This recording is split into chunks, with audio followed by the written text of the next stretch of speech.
Hi, I'm Justin Jensen, and welcome to my channel.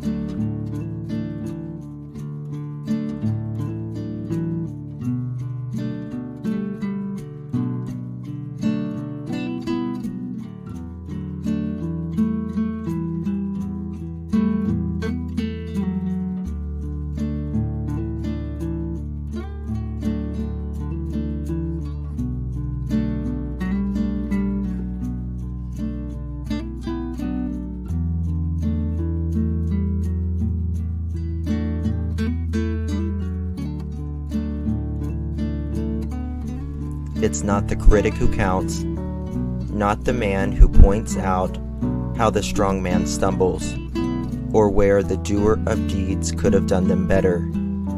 The credit belongs to the man who is actually in the arena, whose face is marred by dust, sweat, and blood, who strives valiantly, who errs and may fall again and again, because there is no effort without error or shortcoming. Teddy Roosevelt.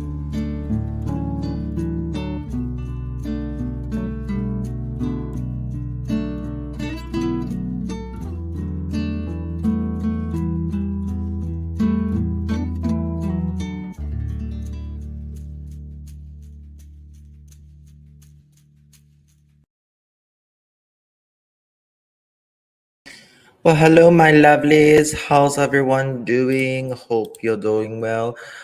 Ooh, we're starting out hot. Angela just became a member. Thank you, Angela. Thank you. I need to fix my board here. My stream deck. So we're getting some new information here. Let's give Angela a big round of applause. Thank you for becoming the Justin for All member. Yay! Let's all welcome Angela. So things are heating up apparently. They are doing something here. Lots of cars gathered around.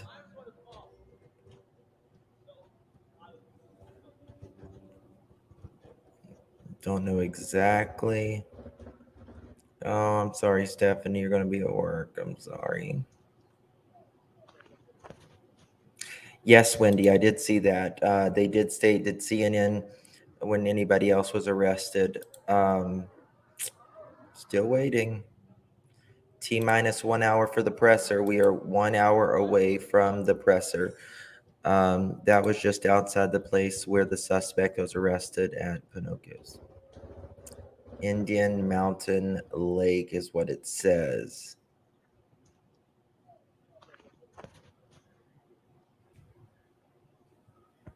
Awesome, guys. Yes, please hit that thumbs up.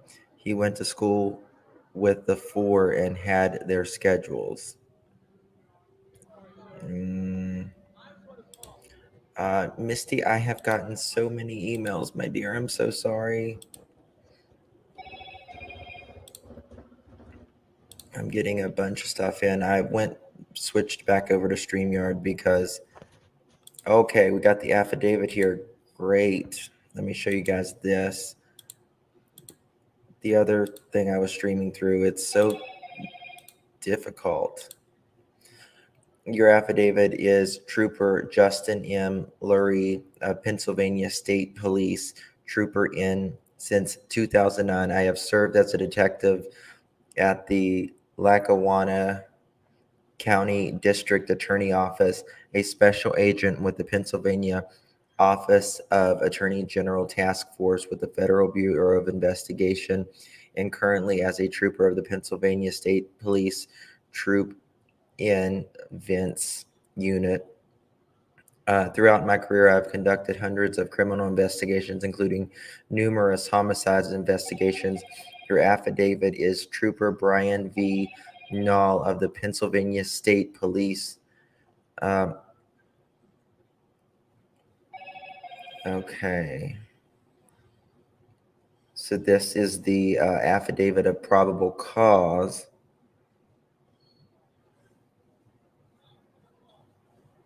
their arrest warrant.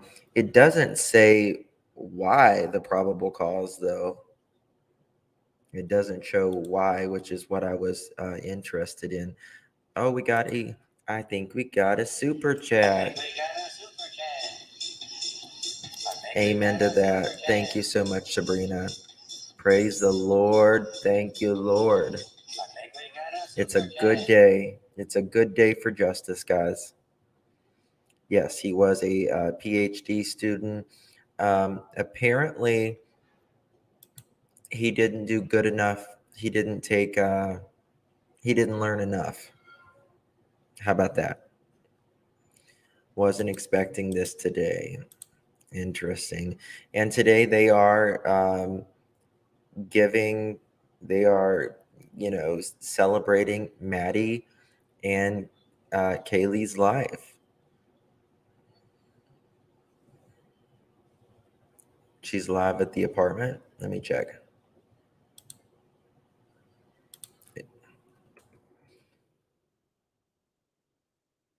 If she is, we'll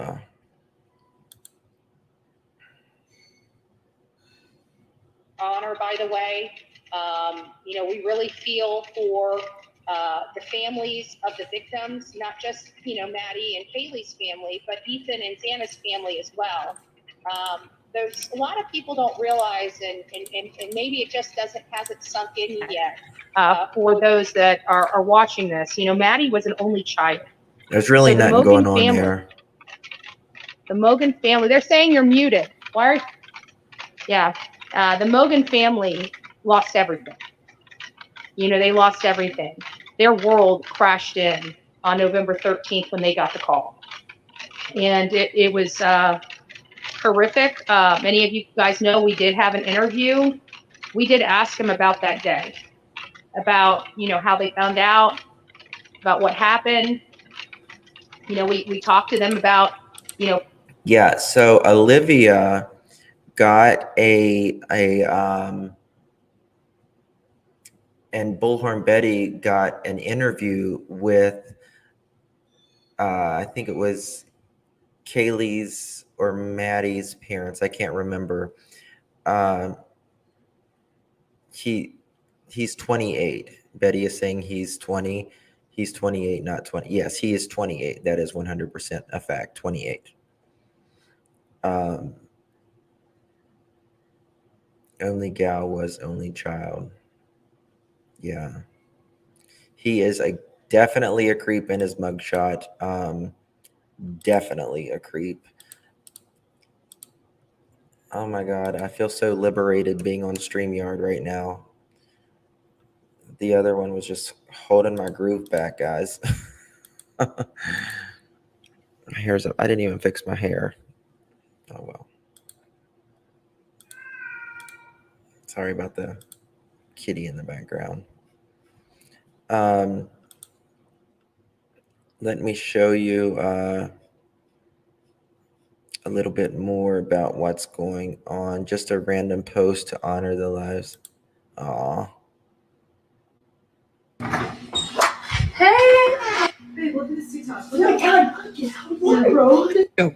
Sorry about that. Let's just go to my room. What the fuck? I think I'm still in my bed. You want Natty or something? Oh, no, that's okay. Hey, my chat phone got it when I was blocked out. Want to watch a movie or something? Yeah, sure. Okay, that's dope. But I don't have a TV or anything like that. Oh. So I could just watch ESPN on my phone. Oh, yeah.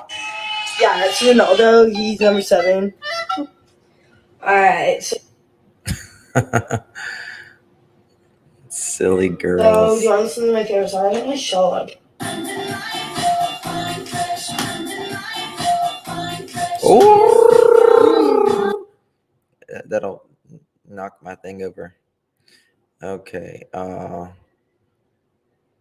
Look at them. 2 just young kids, really. But I still want to know, to me, guys, I want to know what the connection was. What was it that drove this asshat over the edge to do something as horrific as murdering 4 kids, young kids. Why in the world would somebody do something like this? You know, they were just getting ready. They were decking out the halls, you know, getting ready for Christmas. They had their Christmas wreath up, you know, just, you know, she was getting ready to move to Texas. The world was her oyster. She was just starting out. And then this happens. And you can't even imagine the grief of the parents.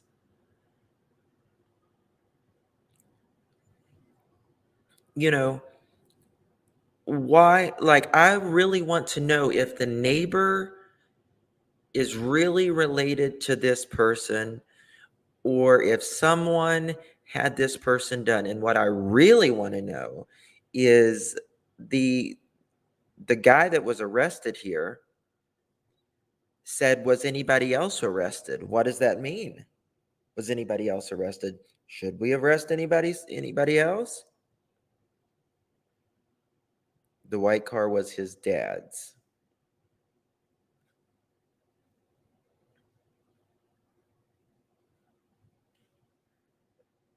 Yeah, the memorial is happening. But they're not streaming it or anything, I don't believe. So that's the question.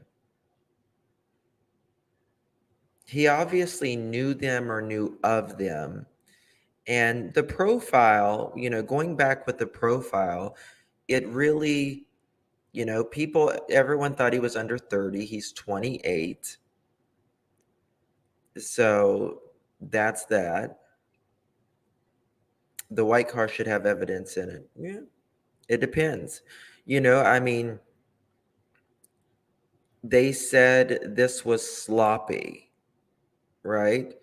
But they also said they almost thought a professional could have done it.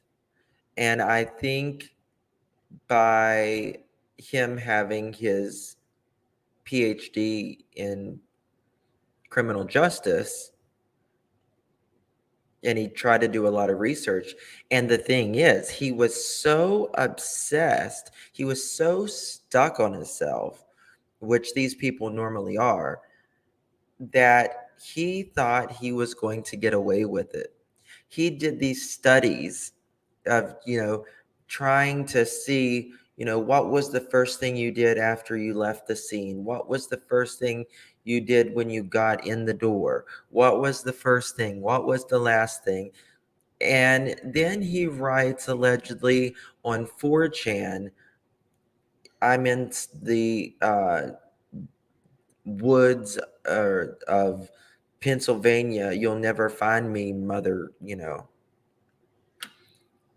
I mean, come on.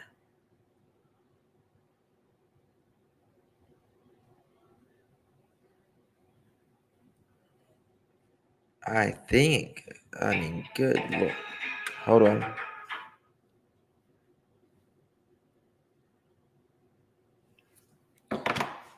You know, and now the neighbor, the one, the house where they plunder did that video on, where she said someone was in her car and they pulled out her luggage and her panties was sitting in the cup holder. I kind of wonder now if that person thought like Maddie and them were doing something. I'm buffering?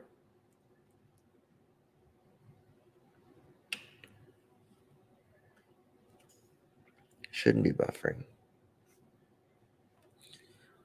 Oh, absolutely. He will. And yes. Yes.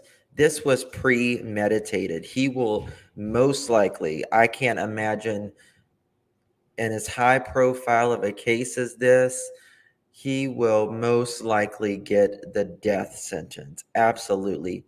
As he should get. Who got arrested? Well, let's show you. Let's show you.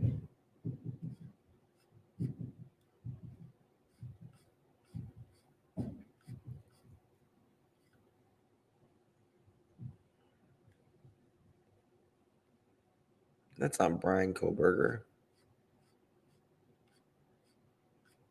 His name is Brian Kohlberger. What is this? Someone inside the apartment just walked out, put something out on the pile in the picture, brought stuff to the back of the car, and grabbed a step ladder. She put on foot covers before going back inside the apartment with the step ladder.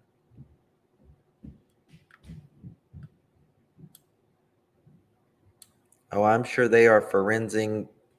They are really checking this out.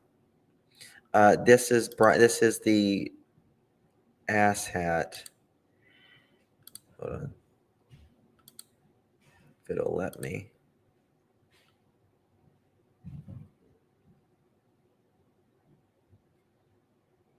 Oh, whatever. Okay. Why does it keep taking me there? Here we go. Here he is. The one on the left. Why do they got two different people up there? Side by side mugshot with Ted Bundy. Yeah, he kind of looks like Ted Bundy's son, doesn't he? Or Howard Stern's. I wish that when they extradite this D-bag, they just drop him off an empty warehouse where all four fathers were waiting. That would be lovely. I think that should be an option. I really do. You take someone's family from them. Let the family deal with them how they want.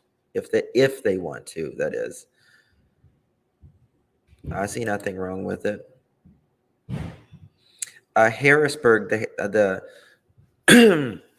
Pennsylvania State Police told assistants the City of Moscow, Idaho Police Department, Idaho State Police, and the FBI is in apprehension of the suspect in the homicides of the 4 University Idaho students that occurred on November 13th.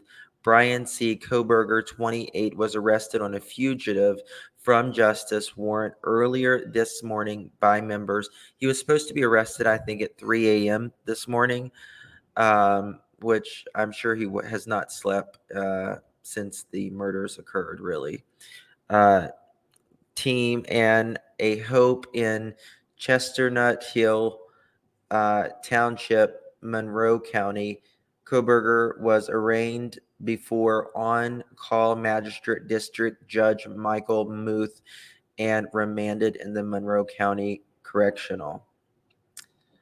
I wonder if Fox News has anything new.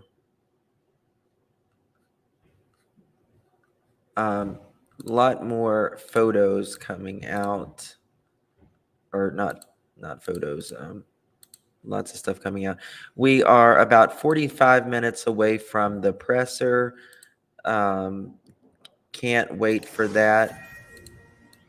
A Fox News alert, a law enforcement source confirming to Fox News that police have taken a suspect into custody in connection with the murders of 4 University of Idaho students. Now, we don't know why that person is in custody at this time. We are told the suspect is in his mid-20s and was taken into custody in Scranton, Pennsylvania. Now, he's already made a court appearance. He is reportedly a college student, but does not attend the University of Idaho himself. Police say that all 4 students, the victims, were stabbed to death inside their campus home the early morning hours of Sunday, November 13th. 2 other students in that home at the time survived and were uninjured. Police are scheduled to hold a news conference at 4 p.m. Eastern Time. Hopefully more answers to come.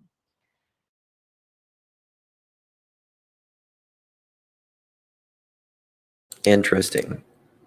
Now, the Independent has a lot going on.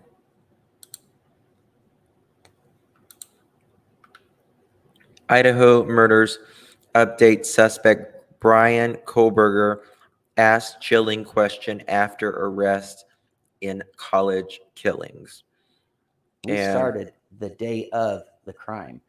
And then that expanded as we got more investigators to the area for assistance, and we started putting together teams. And one of our teams' sole job was to go through the King Road area, associated neighborhoods, and eventually the main thoroughfares in the city of Moscow, trying to identify video through our tips, through our leads, some of the evidence that came in. We start to identify patterns. And like we said earlier, we are confident that the He was arrested. occupants of that vehicle have information that's critical to this investigation. You remember what they said? Occupant or occupants? So he was arrested in Pennsylvania. And it is some 2,500 miles away. 2,500 miles away. Crazy.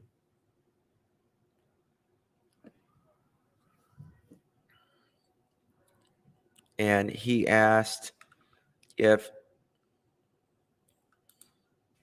Police Chief James Fry will be giving an update of the ongoing investigation onto the quadruple homicide that occurred at 1122 King Road Avenue. I wonder, I was reading this and something came to my mind. I wonder if he said, has anyone else been arrested? Were they in that car with him? What do y'all think? I think someone could have been in that car with him.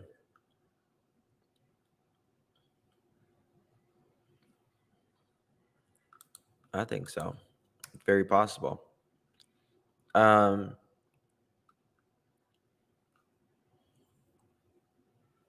on. I think we live from the apartment. Hold on.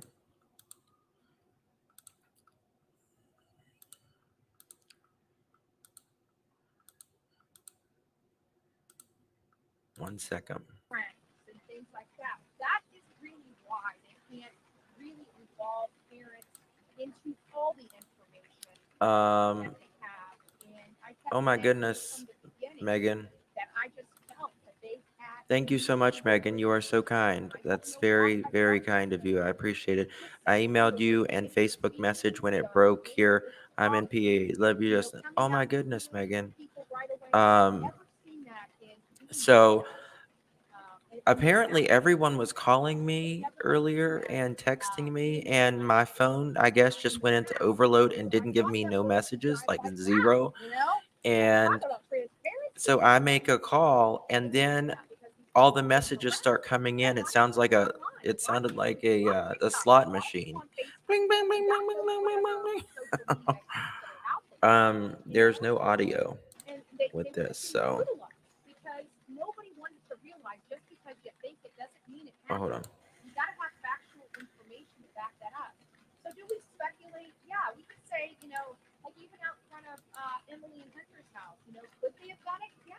Is it possible? Yeah. Is it probable? I'm surprised they're letting people that close.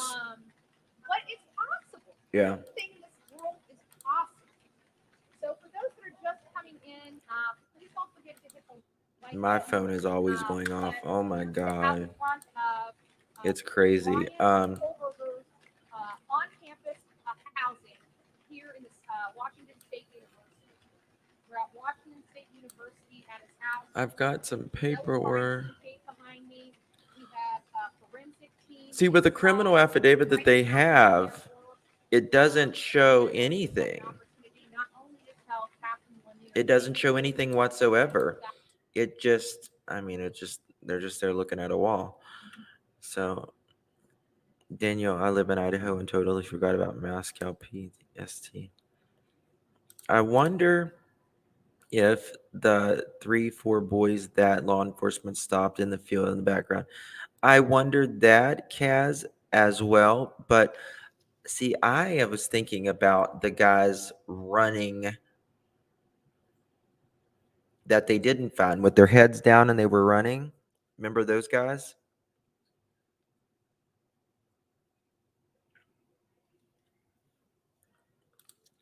A lady from the Pinocchio Center. T-Rev, a photo of the white Elantra with the plates a couple weeks ago. She was certain it was the car. Really? Did you guys see what I posted earlier? Well, I didn't post it, but someone sent it to me about what this guy said anonymously or somewhat anonymously while he was in Pennsylvania, apparently. So, the killer had to, he had a 9-hour head start. People are sending me this. I cannot independently verify this. So this is alleged. I just want to know. This Elkins, Jason David, and this Dylan, oh crap, Dylan J. White, 23 and 22 years old, Meridian, Idaho. I have not been able to. A Fox reporter said that he was very arrogant when he was arrested. I bet. You can tell he was probably just an arrogant asshole. You know, the kind that nobody likes. All right. I literally forgot my vape. I think. 1 second. Sorry, Justin. What I meant. Someone picked the 4 boys in the distance away from the house that was connected. If it makes sense, it's very possible, you know. But to me, it's about Mittens. It's okay. You're fine. I hear you. Thank you. You're good. Promise. Um, Jesus. Jason is who Olivia and Betty broke the story naming. Jason is who Olivia and Betty broke the story naming. What's that mean? He was a student at Washington State University in Pullman, Washington, which was only about 10 miles away. Only about 10 miles away.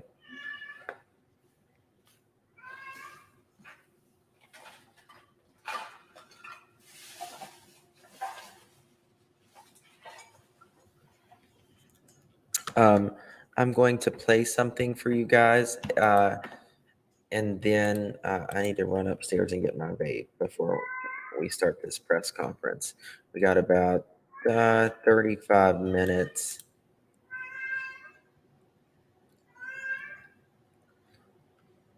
Okay. CNN is reporting something as well. Police will soon share an update for the University of Idaho. Here's what we know so far about the suspects. Oh my God. Mittens. Authorities narrowed their focus in Idaho after tracing ownership of a white car and DNA. Wasn't that interesting?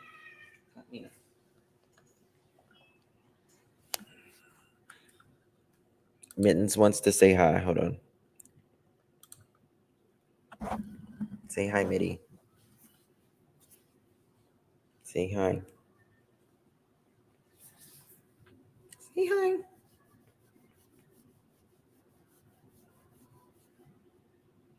He wants to say hi. He's a big kitty. Big kitty.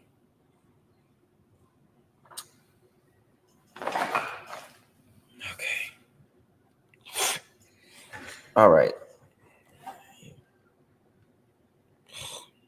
He's a crazy cat. All right. Let's look what they say.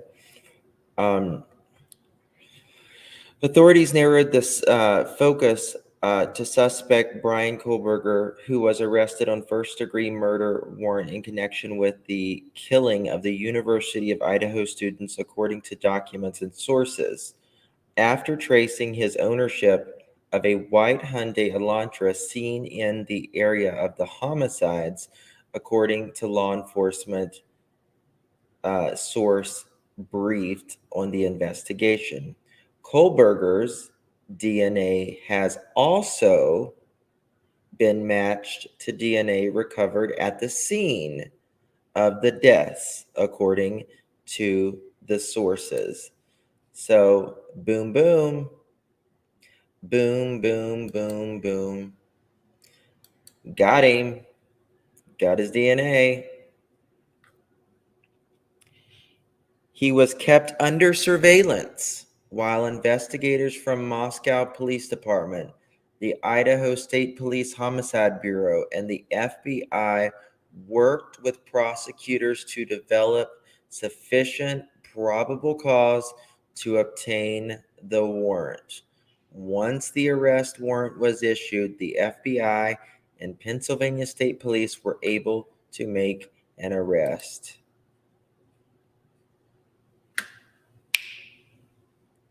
Got him. They had to keep it under tech cuff because he knew a lot. Yeah. I bet anything if they found him through genealogy. Probably. Okay. Put a 1 in the chat if you have ever done any type of family ancestry, 23andMe, anything like that. Put a 1 in the chat. I want to see this.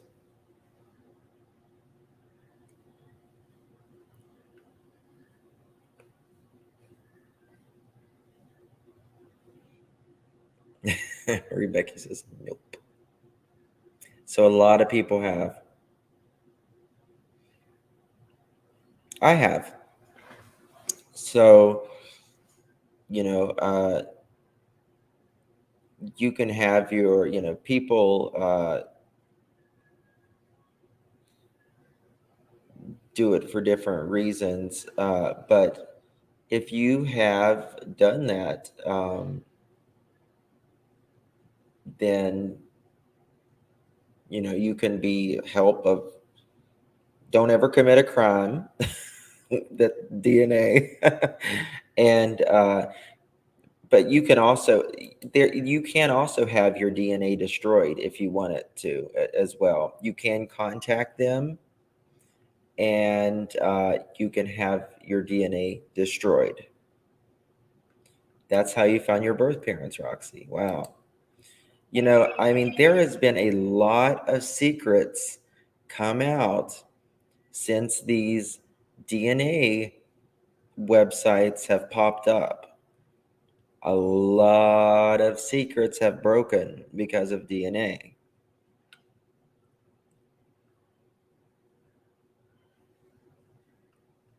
Oh, that's good, Joe. So many secrets. So many secrets. Hey, Lisa, good to see you, honey. So that's interesting. So they did find him through his DNA. Brian Kohlberger was arrested on Friday on an active arrest warrant for murder of the first degree issued by Moscow, Idaho Police Department. You can bet that more charges are coming his way. In connection with the murders of the 4 University of Idaho students, documents and sources say, according to the criminal complaint, Kohlberger was arrested on a warrant of first degree issued by the Moscow Police Department. State and local officials say that the murder warrant is in connection to the murders of the University of Idaho students. He was taken into custody Friday in Monroe County, the document says, 2,500 miles away, like 26 hours of driving. Records show Kohlberger was arraigned Friday morning, and he will have his next hearing on extradition January 3rd. So I think, in my opinion, I'm going to say this, the parents knew that there was going to be an arrest made soon, because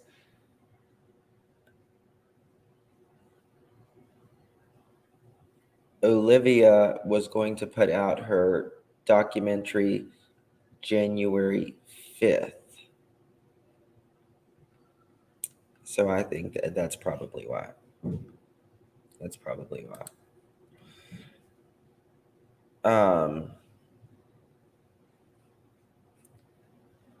There he is. And he actually has the body frame that I would have pictured. Tall, skinny, can maneuver. He did ask if anyone else was arrested. I don't know about anything else, right? I mean, I'm sure they didn't tell him. They said he just looked like he was shocked. And that was that. We're waiting for the press conference to start. That's going to start in about 30 minutes rather. God, I wish 30 seconds. But guys, please, Cami Astiel, thank you to this day for my membership. Aw, that's so sweet, Tiffany. Thank you. Thank you, Tiffany. Thank you, Kimmy. Super chat.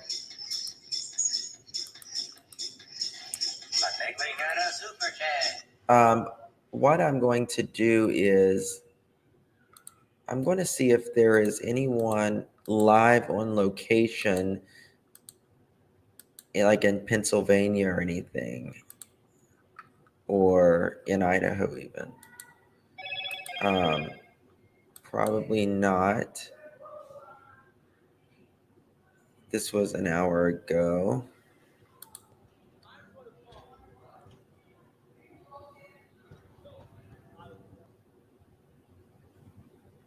Right next door to the girl's house, and he graduated. They haven't announced a motive yet, but it's rumored that his sister actually lived right next door to the girl's house, and he graduated from Washington State University in Pullman, Washington, which is just a 15-minute drive from where the girls live. So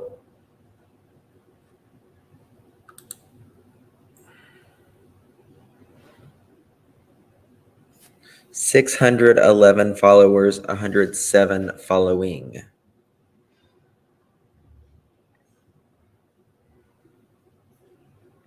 And he was following them.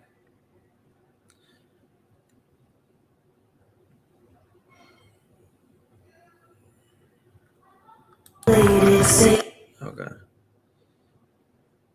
People keep asking if this was the car. Too literally and too seriously is a way to prove. Y'all really think that? And what state are you in? I'm in Utah. So I mean, you can't. And this is from. That's from like the neighbor's house. Caller stated she called FBI. The ladder outside were the University of students.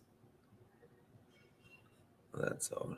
Okay, here we go. Ava here with Nonstop Local. I'm in Coeur d'Alene today for the celebration of life for Kaylee Gonsalves and Madison Mogan, two of the victims of the Idaho murder that happened nearly 2 months ago. Now today, news came that a man was arrested in connection to this murder. We're here for this tribute, for this celebration of life that's kicking off today at 3 p.m. Media is not going to be allowed in, but we are going to be on the outskirts of the building across the street, hoping to hear from you who's celebrating the lives of these two young girls. We're going to keep you updated on this information coming today at 3 p.m. and on into our newscasts.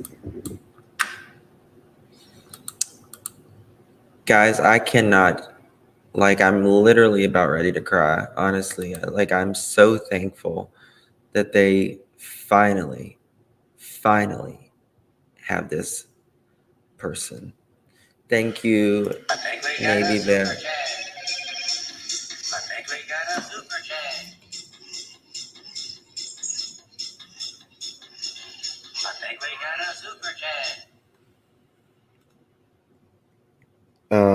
We are waiting for the press conference. Thank you, Navy Vet. We appreciate it. We got about 20 minutes for, let's see if the, I wonder if the Idaho, oh my God, there's Miss Thing. I wonder what she's saying now, guys. Listen, guys, listen. I would love to believe in a psychic, to be honest with you. When my mother died, I was desperate to, and I just wanted to hear from a psychic, and I tried one of the best ones. I'll just say that. And she was way off. Thank you, Amber. Let's welcome Amber to the family. Thank you so much. Appreciate you. Thank you for becoming a member. Let's welcome Amber to the family. But why don't psychics win the lottery? They got all the numbers and all that, right? And I know a lot of people, believe in them and stuff, but it's just, what's this? Well, let's see what the latest is on here.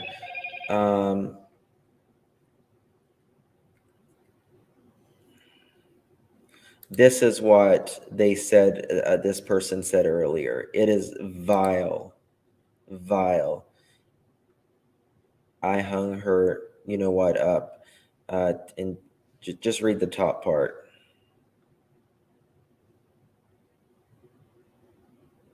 This had to be.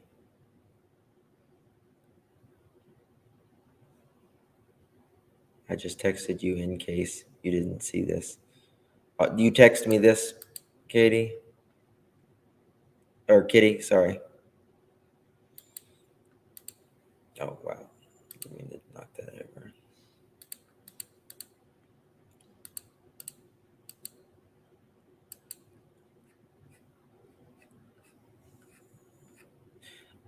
Let's go to Facebook and see if the university or City of Moscow Police Department put anything up. Here we go. 5 hours. Make sure y'all can see this. Moscow police announced press conference at 1 p.m., which is 4 p.m. our time. Moscow, Idaho, the police department will hold a press conference in the city council chambers. Police, James Fry will be giving the update on the ongoing investigation, quadruple homicide at the that occurred on 1122 King Road on November 13th. Officials from Moscow Police Department, Idaho State Police, City of Moscow, University of Idaho will be present. The police doors will be open at noon for setup. So we got 17 minutes before this happens, and as you can see, it's right here. They will start their the live then. Cami, you're welcome. Yes, he posted that, and they have such a big ego, right? Such a big ego that they can't help.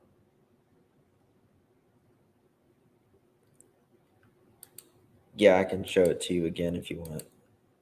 It's really vile, though. Really, really, really vile.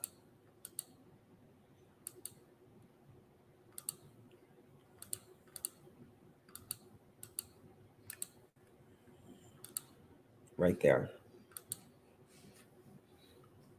Yes, this was this was on 4chan. 4chan.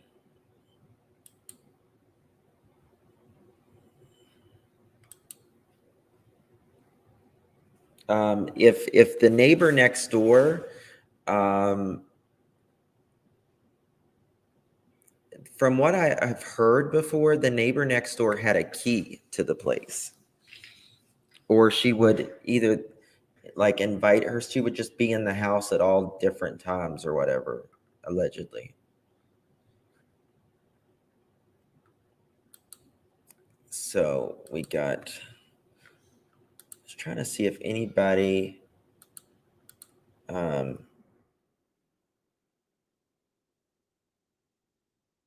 Murders Live.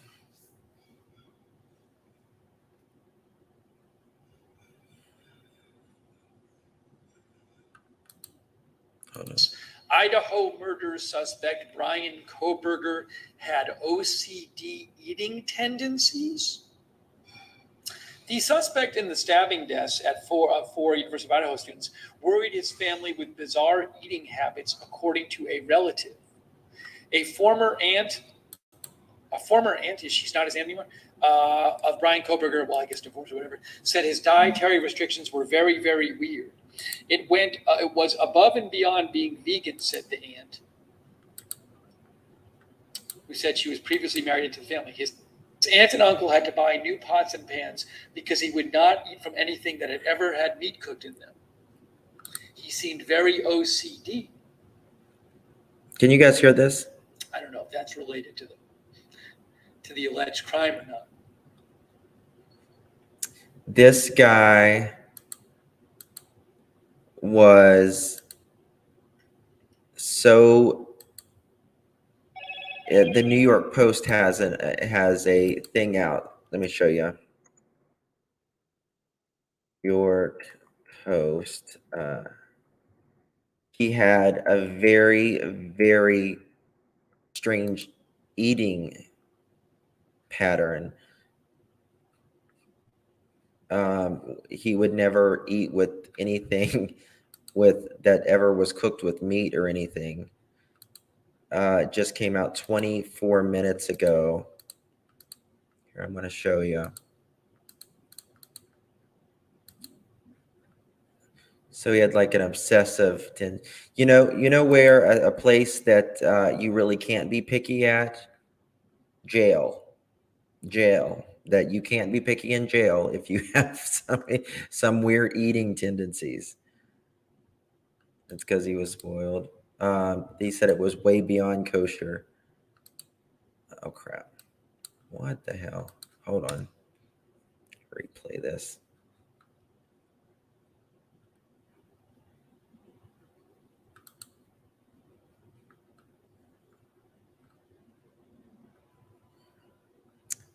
I want to see this. At Hometown Subaru, we believe. Okay. The suspect of the stabbing's death of the University of Idaho worried his family with bizarre eating habits, according to a relative. Speaking exclusively to the Post this afternoon, a former aunt of Brian. What do you mean? Love event, Hometown Subaru.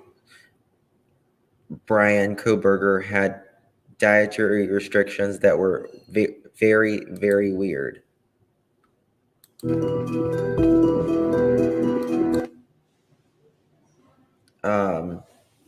It was above and beyond being vegan, said his aunt, who declined to be identified, but said she previously was married to the family.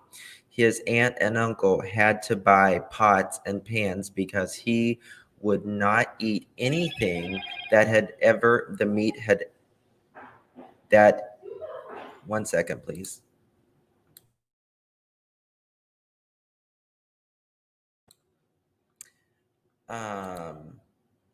His aunt and uncle had to buy new pots and pans because he would not eat from anything that ever had meat even cooked in it. He's seen very OCD, obsessive compulsive disorder, is a common and long-lasting condition that has a repeating patterns and thought of fears.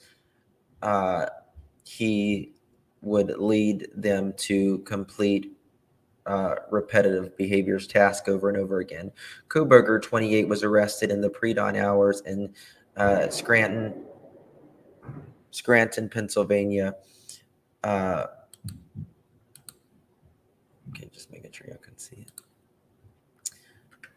it. On November 13th of Kaylee, Madison, Xana, and Ethan at the off-camp residence of Moscow, Idaho.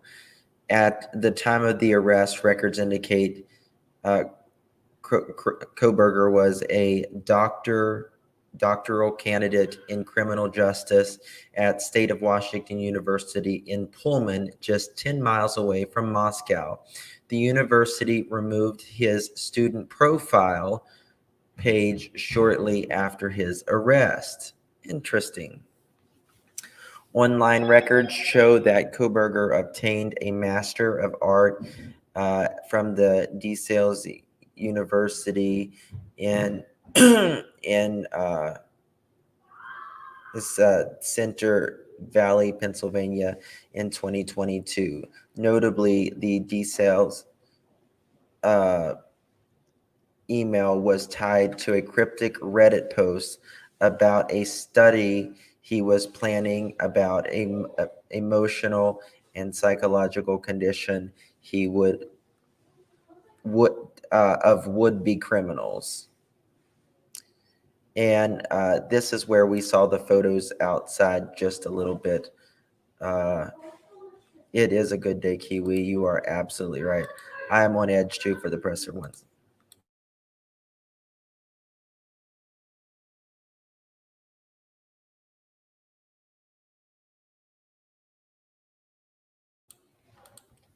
Okay. We are T 9 minutes 30 seconds away from the presser. T 9 minutes 30 seconds. I will show you guys.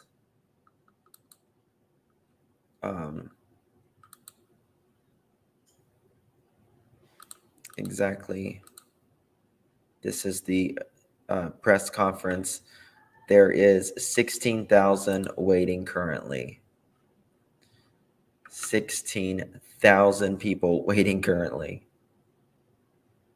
for this press conference. That's insane.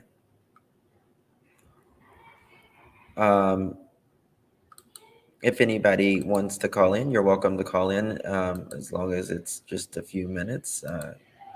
I can put the number up here.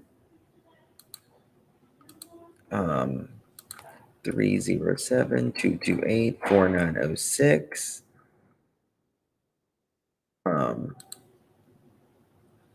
There's the number. If you want to call in, if you have any questions, comments, concerns, you can absolutely call in. So it sounds like this dude had a really restrictive diet, and he's going to have to get over eating from a pot, a pan, a grill, or whatever. 770, thank you for calling. Hey, it's Kimmy Poo. Hey, Kimmy. How are you? Good. How are you? I'm good. So there were two other names that came out. Yes. Okay, what's the deal with them? Allegedly they are supposed to, well, when he got arrested, he said, "Did anybody else get arrested?" And I don't know if they answered him or not, but so I'm thinking he had some sort of help. But in this press conference that's popping off in 7 minutes, they may tell us if anybody else was arrested. Like for sure. Okay, because that one Jason guy, he is the girl next door, Emily, that's his brother. Or her brother. That's what people are saying. Yeah, allegedly. Well, JLR and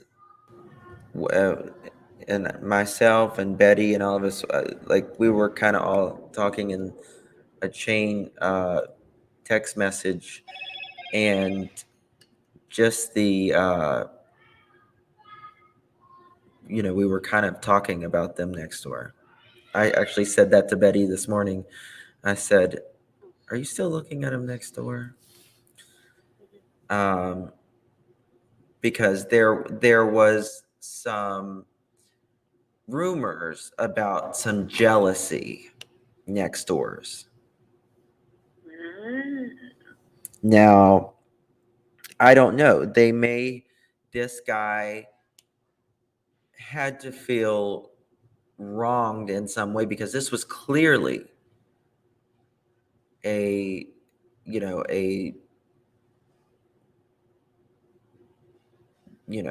a crime of passion, and especially, he did this thing with the, if he was going to commit a crime, poll, and the thing he said on 4chan about Kaylee.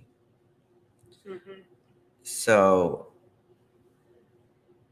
and this is the thing, he knew that was the last night that Kaylee was going to be in that home. 1,000%. Right. 1,000%. She was off to Texas. Like, why does his name seem vaguely familiar? I don't know. Kaylee maybe turned down advances, possibly.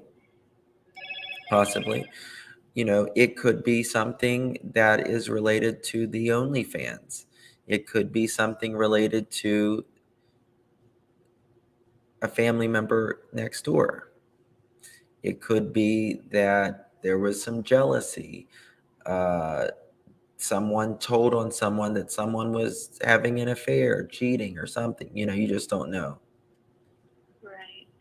Okay, so to explain for people what allegedly I heard is that Jason is Emily's brother. Emily is Hunter's girlfriend. Emily is Hunter's girlfriend. They live next door. Yes. So, that's what I heard, but, allegedly. I just wanted to ask if you caught the other two names. Wendy, that is correct. Fox reported that preliminary hearing must take place in 14 days, so prosecutors had to work very quickly, with all the evidence. That's why they waited to arrest him. That's absolutely true. Okay, press conference is about to start. I'm going to jump off. Okay. Okay. All right. Bye. Something is happening here. I'm going to turn my phone lines off. I'm going to turn the phone lines off, guys, for just 1 second. This is going to start very soon. I'm going to step away and grab my vape in just 1 second, and I'll be back. I just need to run upstairs, and I'll be right back. They're getting the live ready, apparently.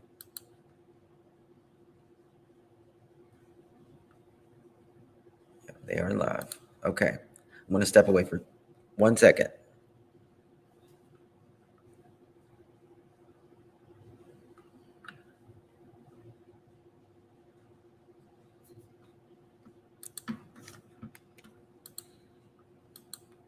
Let me just make sure.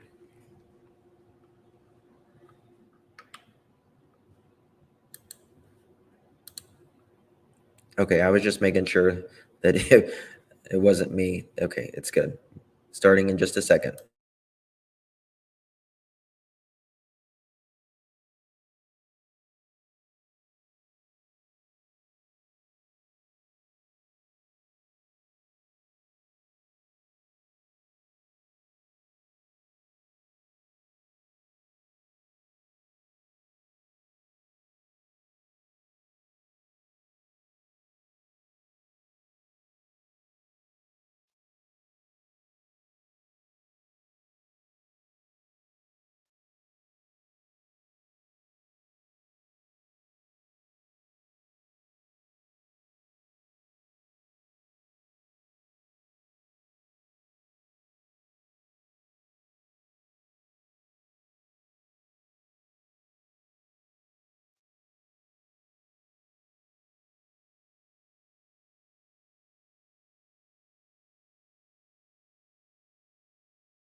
Thank you for coming today.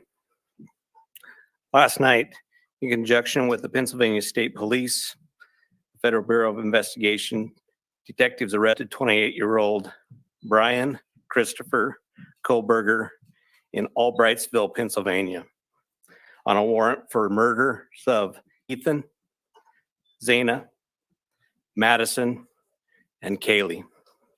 I want to personally thank these agencies for their assistance in this case. Kohlberger resides in Pullman, Washington, and is a graduate student at Washington State University. We will provide as much information as we can about the extradition to Idaho and the criminal process. However, due to Idaho state law, we are limited in what information we can release today until Kohlberger has his initial appearance in Idaho court.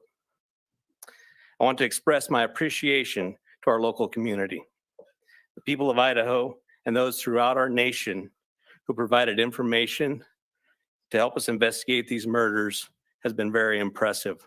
We've received over 19,000 tips, and we've conducted over 300 interviews. To recap this case, on the evening of November 12th, Kaylee and Madison arrived home at about 1:56 a.m. after visiting a local bar and street food vendor. Ethan and Zana were at the Sigma Chi house before arriving home around 1:45 a.m. The two surviving roommates had also been in the community but returned around 1 a.m. On the morning of November 13th, a 911 call was made at 11:58 a.m., reporting an unconscious person at the residence. The call came from inside the home from one of the surviving roommates' cell phones. Moscow police responded and found 2 victims on the 2nd floor and 2 victims on the 3rd floor. On November 17th, autopsies were conducted and the Latah County coroner confirmed the identity of the 4 victims. The cause and manner of death was homicide by stabbing. Some had defensive wounds, and each had been stabbed multiple times. These murders have shaken our community, and no arrest will ever bring back these young students. However, we do believe justice will be found through the criminal process. This was a very complex and extensive case. We had developed a clear picture over time, and we stand assured that the work is not done, but be assured the work is not done. This has just started. Since November, we have remained laser focused on pursuing every lead in our pursuit of justice for the victims and their families.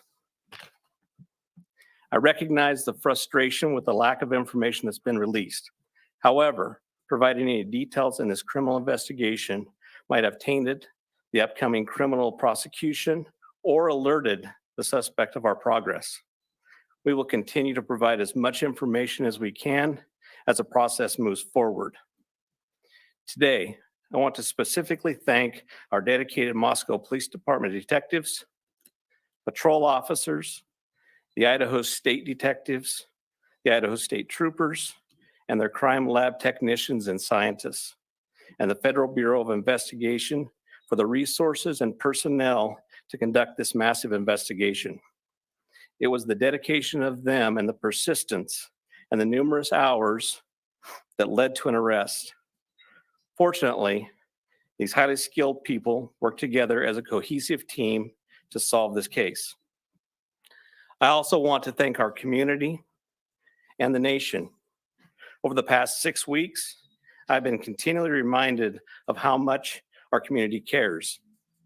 Locally, public support has been exceptional with kind words, food for investigators, and letters of support. You will never know how much your words of encouragement help us through these trying times. I appreciate each of you and each of your kindness. Agencies and individuals from across the nation have reached out to us to express their support to this department. I'm reminded how our Moscow community, our families, and the nation has been impacted by this daily. Finally, I do want to thank our media partners for the help. You kept this in the news. You helped us with tips. You kept things going, and we truly appreciate that. And you are the product of those 19,000 tips that we received, which is an impressive number. I would like to invite Bill Thompson, the county prosecutor, up at this time.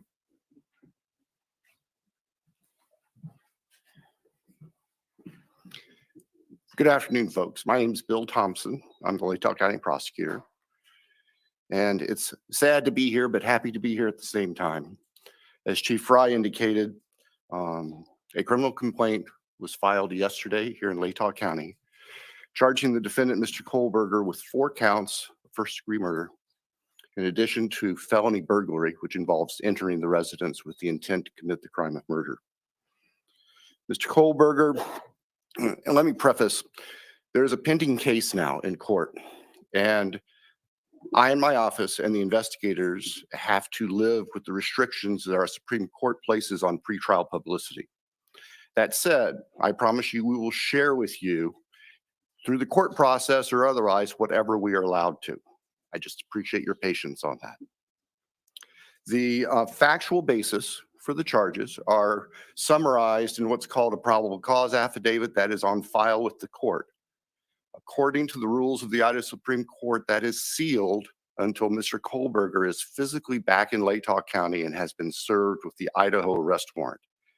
At that time, we expect that that affidavit will be available to you so you can share the true facts with all of your readers and your watchers and your listeners and all the people who are interested and really need to know what's going on. So please have patience with us on that. We hope to get that to you as soon as we can. As far as Mr. Kohlberger, I can share with you that he is a graduate student at Washington State University and has an apartment residence over at Pullman. He has had an initial appearance in front of a judge in Pennsylvania. He is being held without bond, and the warrant from our magistrate judge here also provides for no bond. We understand that he's scheduled to be back in court in Pennsylvania next Tuesday afternoon, and that a public defender has been appointed for him there.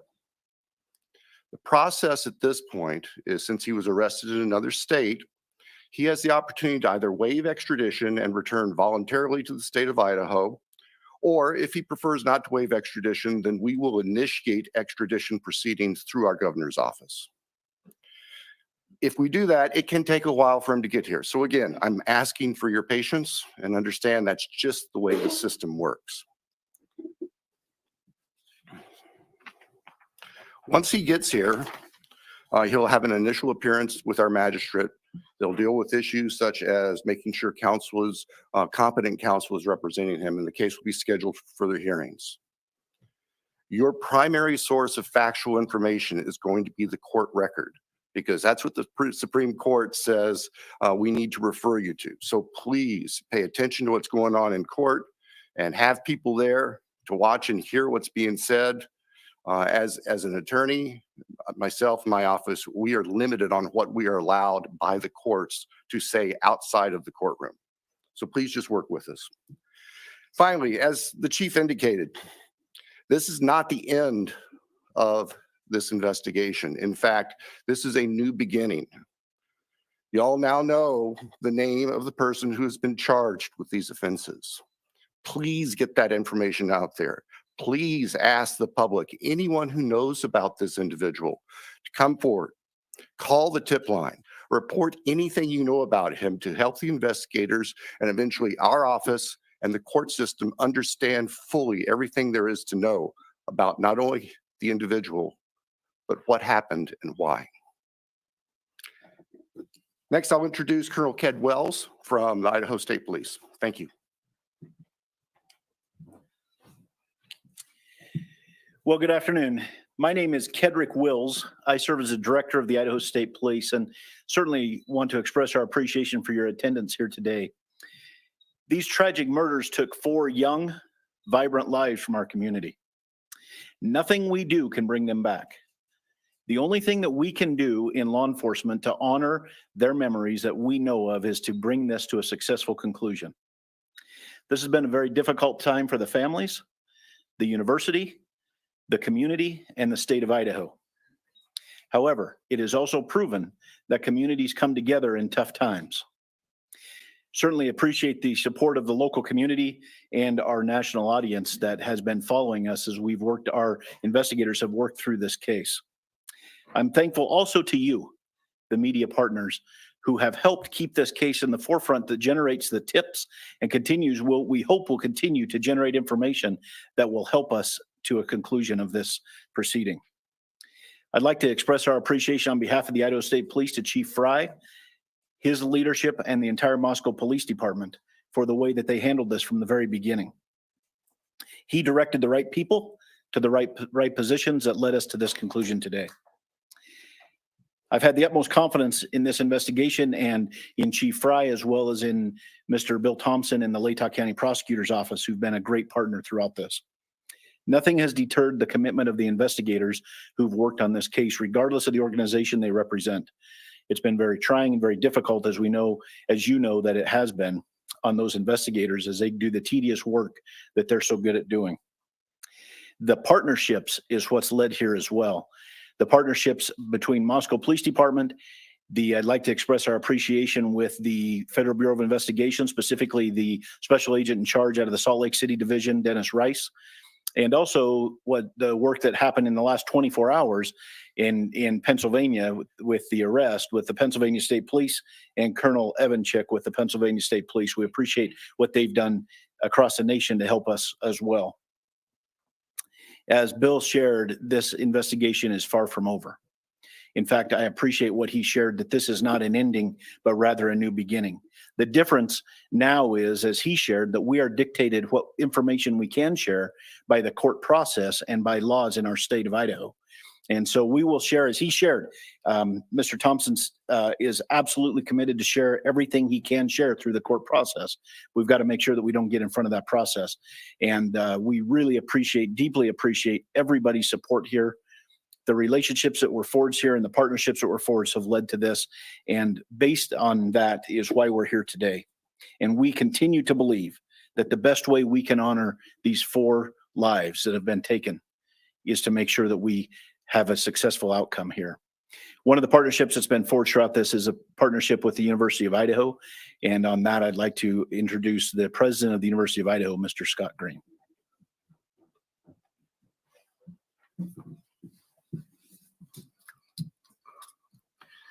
Thank you. Good afternoon. Scott Green, President, University of Idaho. Today's news and arrest is a welcome one. It's relief to our university, our community, and our extended Vandal family. The outpouring of support over the past 6 weeks helped sustain us during the most trying time. It provided the strength that helped us navigate the international scrutiny visited on our students and employees. We are truly thankful for the compassion and acts of kindness shown to our community. Kindness is contagious, and it provided the light that reclaimed ground lost to evil and darkness. We first want to acknowledge and thank Governor Little for the early promise of financial support that enabled the university to secure our campus and focus on helping our students and our employees in the wake of the crimes. We also appreciate the Idaho State Police and the highly visible security presence that brought comfort and calm to a community shocked and confused by the senseless crimes. We never lost faith that this case would be solved and are grateful for the hard work of the Moscow Police Department and their law enforcement partners. Vast and committed FBI resources brought important expertise to this complex case. Across the board, dedicated, highly competent personnel worked this case to arrest. This crime has nevertheless left a mark on our university, our community, and our state. While we cannot bring back Maddie, Kaylee, Zana, and Ethan, we can thoughtfully and purposefully carry their legacy forward in the work that we do. Our students come first, and that was proven each and every day of this investigation. We are committed to safely delivering the college town atmosphere, campus experience, and high-touch quality education for which the University of Idaho is known. With time, we will heal.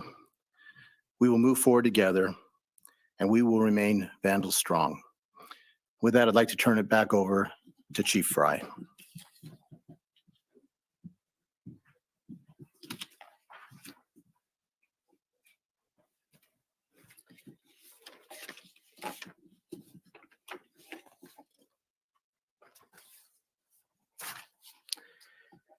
So now we will open the floor to questions. However, I want to remind everyone, as Prosecutor Bill Thompson explained, any factual information regarding the arrest of Kohlberger is currently sealed per Idaho law and will not be released until he has appeared in an Idaho court. Please formulate your questions accordingly. I recognize there are a lot of questions, and I will try to answer as many of them as I can.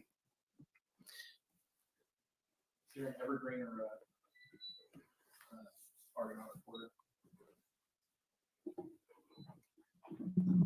Lauren Patterson, Northwest Public Broadcasting, Spokane Public Radio. I realize the records are sealed. I guess I'm not too familiar with how it works, but can you tell us what tip, what lead, what piece of evidence really led you all the way from Idaho to the suspect in Pennsylvania? As I've said in the past, that's part of our investigation, and we won't be releasing that at this time. We will have those answers. We'll have them as soon as we can make those available to you. Then a quick follow-up and a two-parter. Is our community safe, or is law enforcement still on the search for other suspects who might be involved in this attack? What I can tell you is we have an individual in custody who committed these horrible crimes, and I do believe our community is safe, but we still need to be vigilant, right? We still have talked about this in the past. We always need to be aware of our surroundings and make sure that we're aware of what's going on.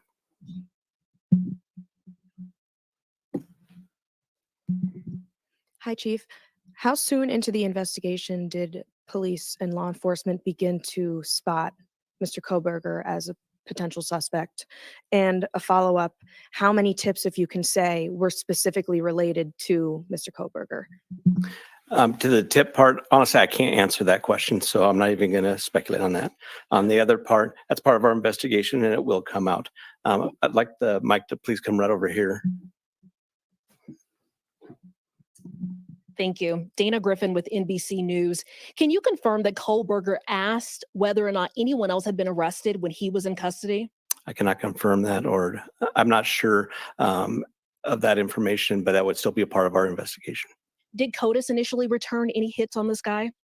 That's still part of our investigation. That will come out. If we could get somebody over here, please. And then one final question. Is there any message to the online sleuths who slandered and harassed people who they believed were responsible? There was a lot of speculation going on, and we've always said from the very beginning that we're the official message that comes out, and to pay attention to what we're putting out there to the press. I'm Nancy Liu with News Nation, and we were over at the house this morning, and you told us that the remediation would begin today. It was suddenly stopped. Can you tell us why? Yes. The house cleanup has been halted, and that came by a legal request from the court. Christina Corbin, Fox News. Chief, have you identified a motive? That is part of the investigation, and that will come out as we continue the investigation. But what we still ask is for people to continually send us things in the tip line. We are still looking for more information. We're still trying to build that picture, just like we have stated all along. We're putting all the pieces together, and that will help.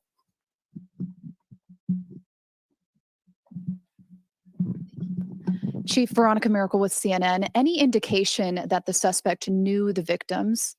That's part of the investigation as well. It won't be something that will come out at this point in time, but as we continue the investigation and as this case goes to trial, that will be brought forth. Have you spoken to the families? Can you tell us what they've told you today? Are you talking the victims' families? Yeah, we have reached out to the victims' family as we always do. We've done that daily, and we've continued to have contact with them. Hey, Nate Sanford, you mentioned earlier that you're still seeking tips about Brian and that people should still share whatever information they have. Can you speak at all about what specifically people should be reaching out for, like if they know something?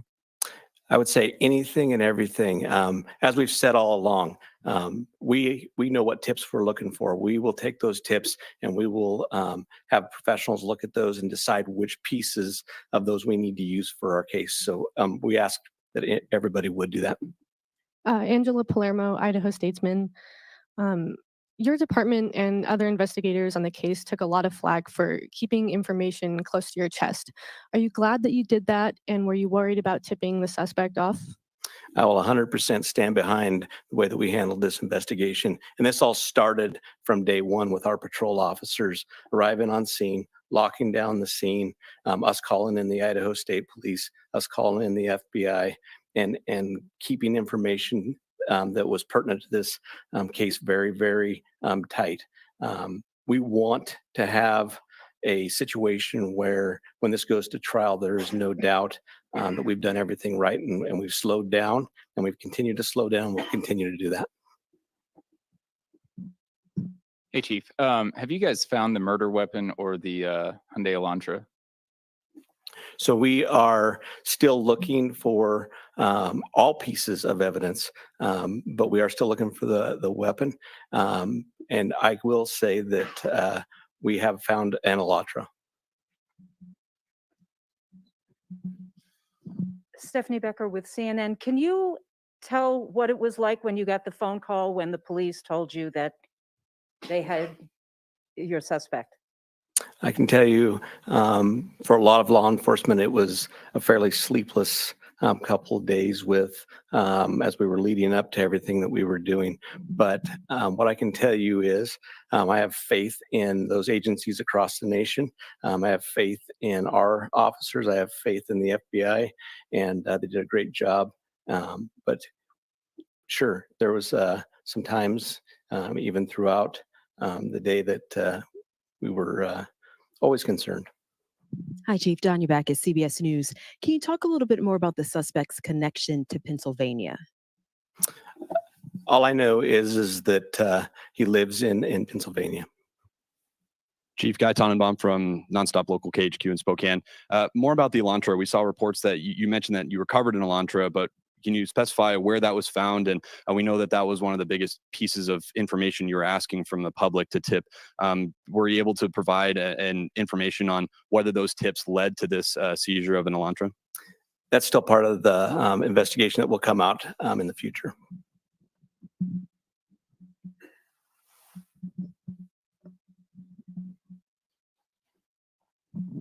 Chief Glenn Mosley, Idaho Public Radio here in Moscow. The additional police presence in town and on campus, semester's coming. Is that going to continue?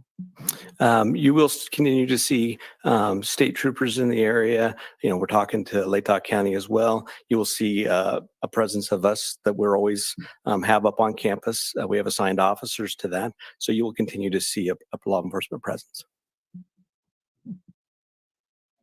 I'm going to take two more questions. Hi, Chief. Julie Scott, ABC News. Can you tell us if you eventually had a license plate number to the Elantra and how you tracked it to Pullman? That's still part of the investigation that will come out.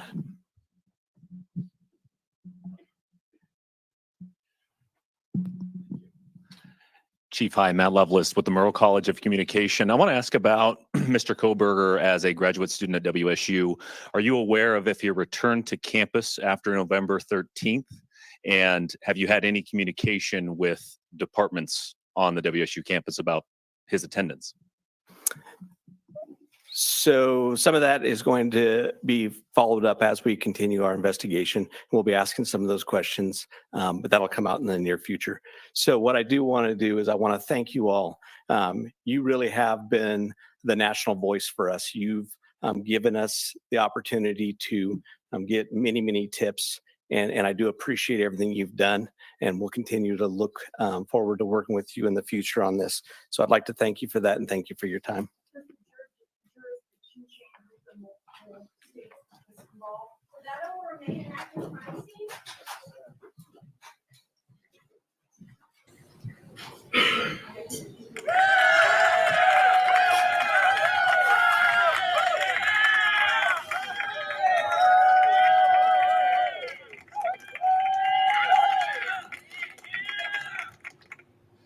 Bravo, bravo.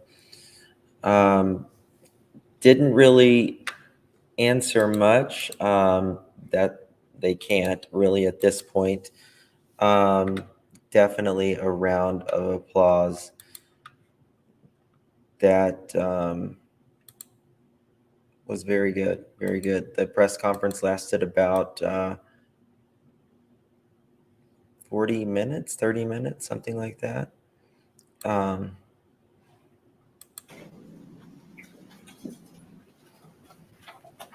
This is it. Oh, hold on. This is from November 16th. Let's see here. 28 minutes. It lasted 28 minutes. Let's see here. Let's go back. Provided information to help us investigate these murders has been very impressive. We've received over 19,000 tips, and we've conducted over 300 interviews. 19,000 tips. I'll open up the phone lines again. Phone lines are back open if anybody wants to call. I know there was people trying to call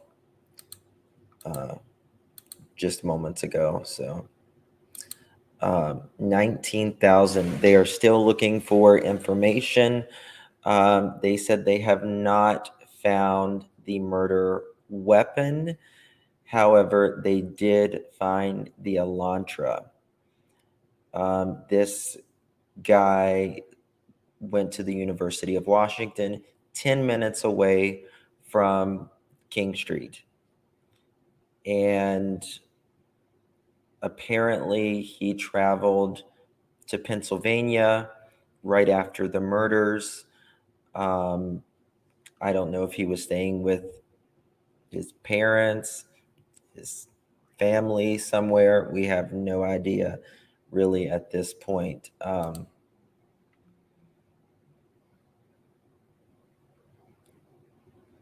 Just trying to see here. We're going to go back to see if anything has popped off on Twitter. I am so thankful. Today is a good day as far as justice. People are a little upset on Twitter because the chief can't say anything, but you know, it will all come out in the wash. We have to be,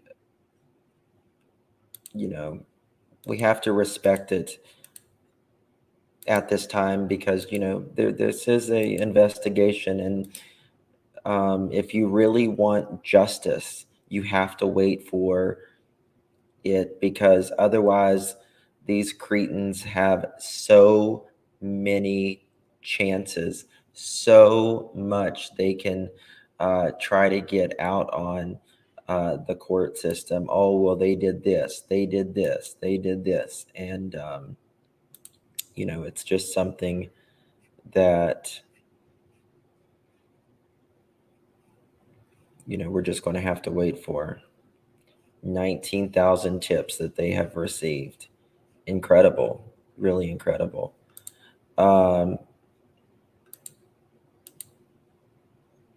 Brian Kohlberger. There he is as well. The wheels of justice turn slowly. Absolutely. Agree, any type of loophole is tried. Yes, tried.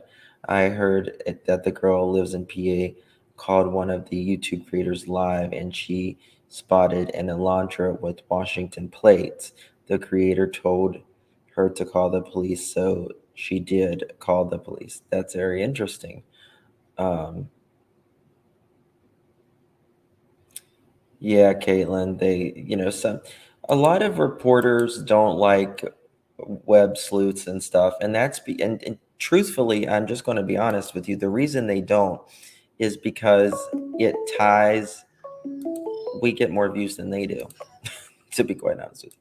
Camille, hello, honey, how are you doing? Yeah. Hello. Good. I was just going to say with the last girl that made a comment, you know, that noticed that he said something about the web sleuths. Well, yeah, we may have talked about it every day, and we may have, you know, put this filed out there and this filed out there, but we kept the names out every single day. Yes. And, you know, something we said, all we were doing was speculating. We never said, this is the suspect. This is who we think it is. That never came across our community at all. Yeah. So if any haters are listening, Well, we don't. jump back in chat today saying, you know, we know how we handle things over there, and we don't do that. Yeah. But Justin's goal was to keep the names out there. That's our only goal. Yeah. Right. And you know, the news, they're just going to say exactly what the police officer said. So you've got to speculate if you're going to get any ideas and think, hey, I didn't really think nothing about that, but maybe I should call and tell somebody. the best way to look for suspects is to try to prove they're innocent rather than they're guilty. Because if they're innocent, you don't got to worry about them anymore. You know what I mean? So rather than proving people guilty, prove them innocent. It's not, I don't think that we were necessarily having condemning festivals every time. It's like we were just exploring the different avenues. Yes, exactly. Oh, thank you so much, Carla Bryan. That's very generous of you. Thank you so much. I just wanted to thank you for all your good work. I see you and keeping it out there, and we've all got something to feel good about today. But to start praying for the family, because once the trial starts and discovery comes out, then there's going to be a lot of details that they're going to have to deal with that will be We're going to learn a heartbreaking all lot. over again. We're going to learn a Yeah. lot in this. And the chief was right. This is literally just the beginning of this. You know, Right. it really is Right. just the beginning. We have no idea. And I'm sure that we will find out what the connection was and if anyone else was connected with this. Right, and now we have to keep his name out there so that people will call in. Yes, exactly. And Y'all did such a great job all along. I see you, the whole team thank with this, and I just want to tell you thank you. thank and you. You've just done a really good job. You should be proud today. Well, we got a lot of calls we're going to have to make here in just a little bit because we're going to have to request some FOIAs. All righty. Well, have a good evening. All right. Thank you, my dear. Okay. Love you. You're Bye-bye. welcome. I love you. Bye-bye. He's got a black heart, the devil, evil devil. Yes, he does. Yes, he does. Thank you so much, Sandy. I appreciate it. I think we got a super chat.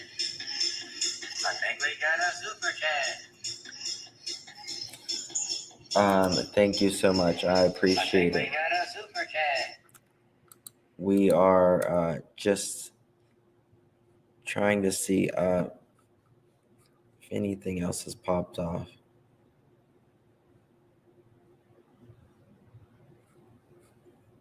Someone put, we got Santa as a prosecutor, late Christmas gift for all of us. I don't know if that's funny or not. He certainly did follow the gals, taking a little break out of the day to cover his conference in the Moscow 4. In the investigation into the murders of 4 University of Idaho students. According to state and local officials and court documents, 28-year-old Brian Christopher Koberger has been arrested. He was arrested and arraigned this morning in Pennsylvania. Now, the arrest was made by FBI agents and members of the Pennsylvania State Police. A federal law enforcement source told CNN, "What a big relief for our families and everyone who has been searching for answers here." Well, on November 13th, the bodies of 4 students were found in a home off campus. They are identified as Kaylee Gonsalves, Madison Mogan, Xana Kernodle, and Kernodle's boyfriend, Ethan Chapin. Investigators say they had been stabbed and were likely asleep at the time of the attacks. I actually think that he thought he was going to get away with it. I actually believe he thought he would. I think his arrogance and his education thought he was going to get away with it. This was them today. They had to quit the cleaning.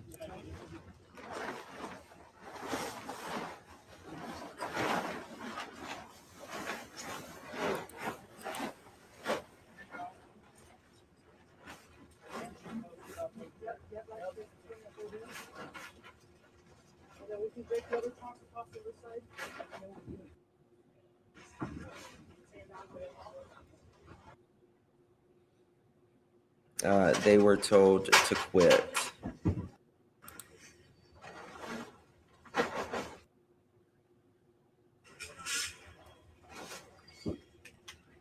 Rach, that's a good question. And I think it's a little bit of both. I think it's a little bit of nature and a little bit of nurture.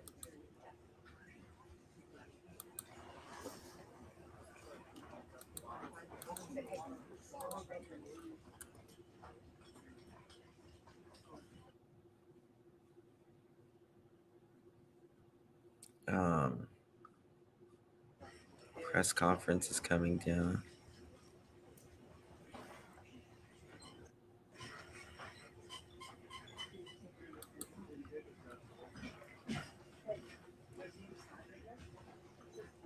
Someone wrote this. Let me show you this. It's kind of eerie. I will be interested to know if the GM truck really did is involved. It'll be interesting to know that. She said, okay, I was watching a live on TikTok and this girl got a message from someone a few days ago saying they had info on the case. Here is the message she got. So in AM, who Brian was asking if anyone else was arrested. Killer is Brian K., owner of the GMC truck, seen also in video. He left it up park. Order was made by woman named AM. She sent message to Kaylee, if you tell Maddie, there will be consequences. She told, and now they paid. What did, if this is if this really did happen, everything seems to be pointing around Kaylee and Maddie. You know, what did she tell Brian that night? You know, because in my opinion, Maddie sounded angry. And there is, let me show you guys this recording, because you got to listen extraordinarily carefully. But before,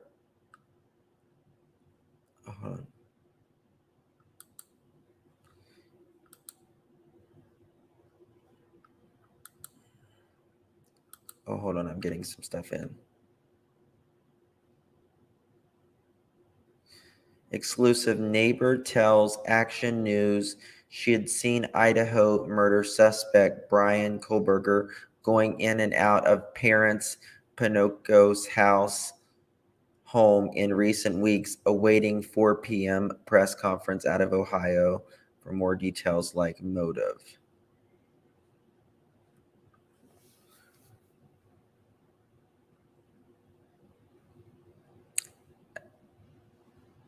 Neighbor tells Action News she'd seen Idaho murder suspect Brian Kohlberger going in and out of his parents' home in recent weeks, awaiting 4 a.m. press conference out of Idaho. Now, because the school is getting ready to start back up, right? You would think he would have had to kind of come back here whenever school was getting ready to come in. I've got, trying to find this email, 1 second.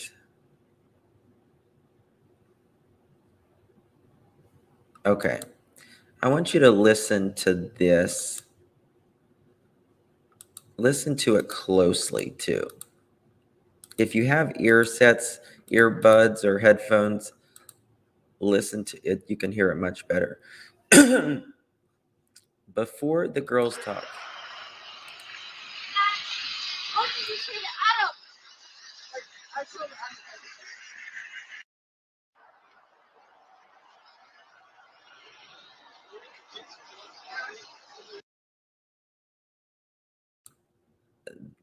The Jack, he says, he's going to get you. Can y'all hear that? He's going to get you.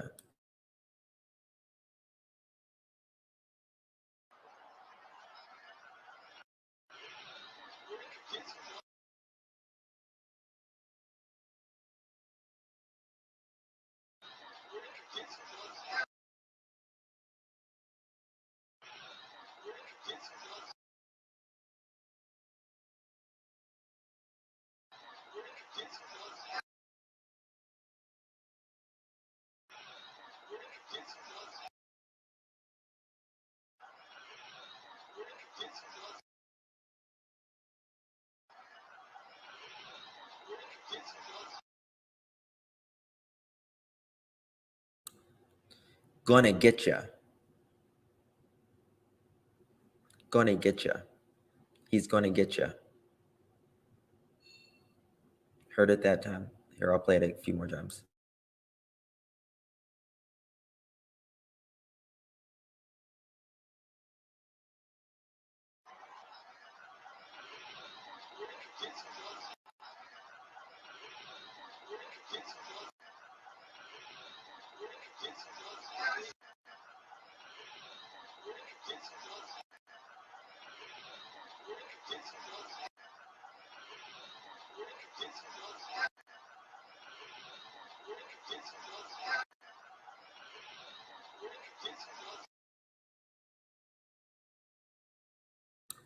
Yes. And he says, gonna get you. Gonna get you. And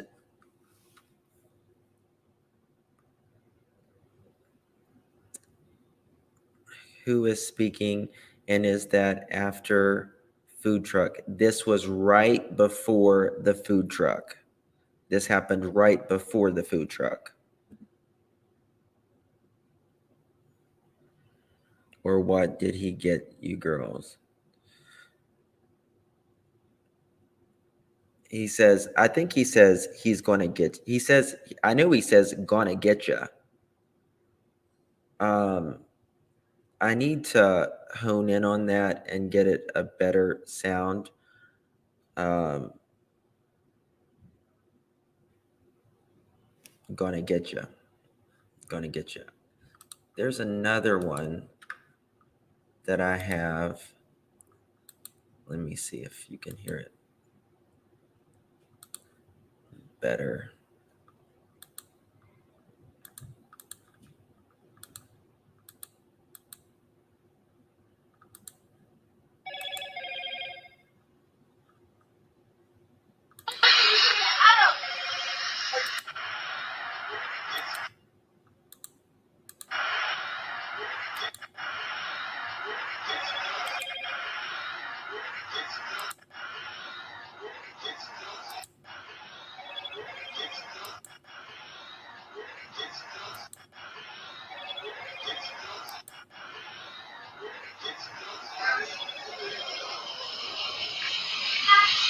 How did you say to Adam? I told him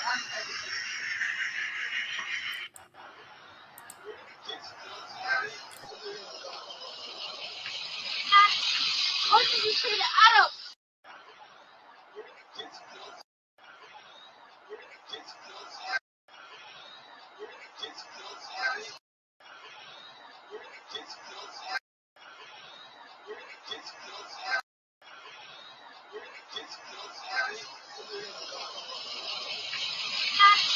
How did you say to Adam? I told him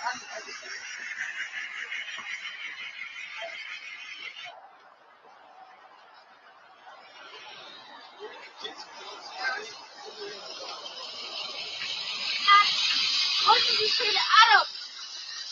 I told him I just don't feel, Justin, there has to be more than one white truck and then the white Elantra. I don't know, but he says we're gonna. He says he said he's going to get you. He's going to get you. It's very clear. Like I can hear it now because I've heard it so many times. I can hear it every time now. And that's when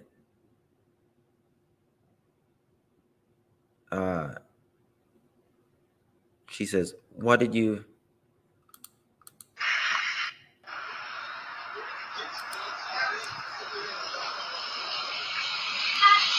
How did you say to Adam? I told him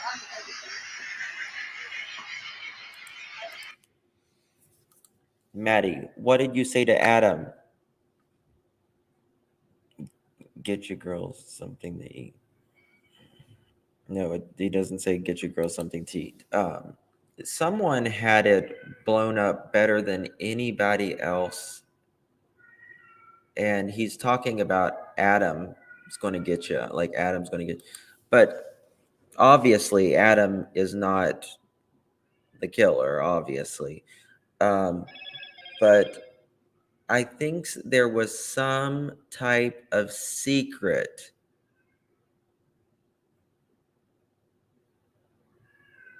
that they didn't want out, someone.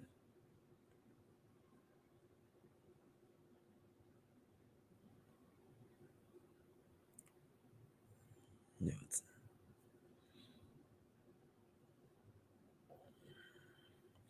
somebody like really did. I've been trying to find it, and she does sound mad or concerned. I agree. I think so. My phone's blowing up.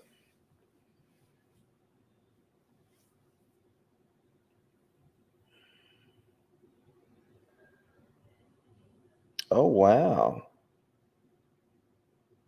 1 second.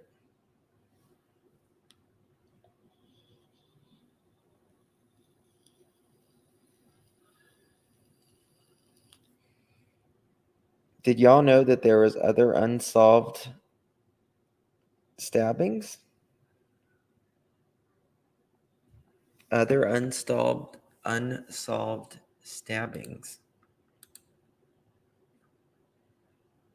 I'm going to show you.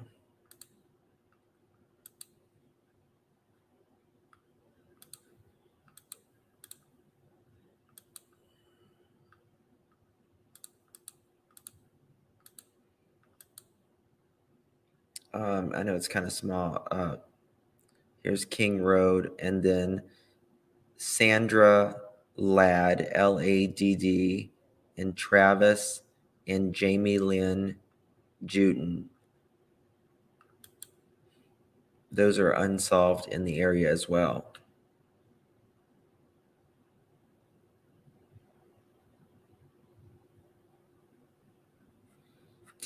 So, wonder if okay, listen.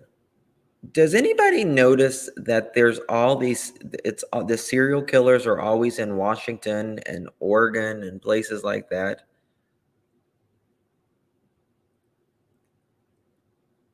She sounded upset. Like, did you tell? Revenge, my love, my love. I haven't heard from you in a minute. It would be wild if they suspected. Yeah, it would be. It would be wild. It is popping off right now.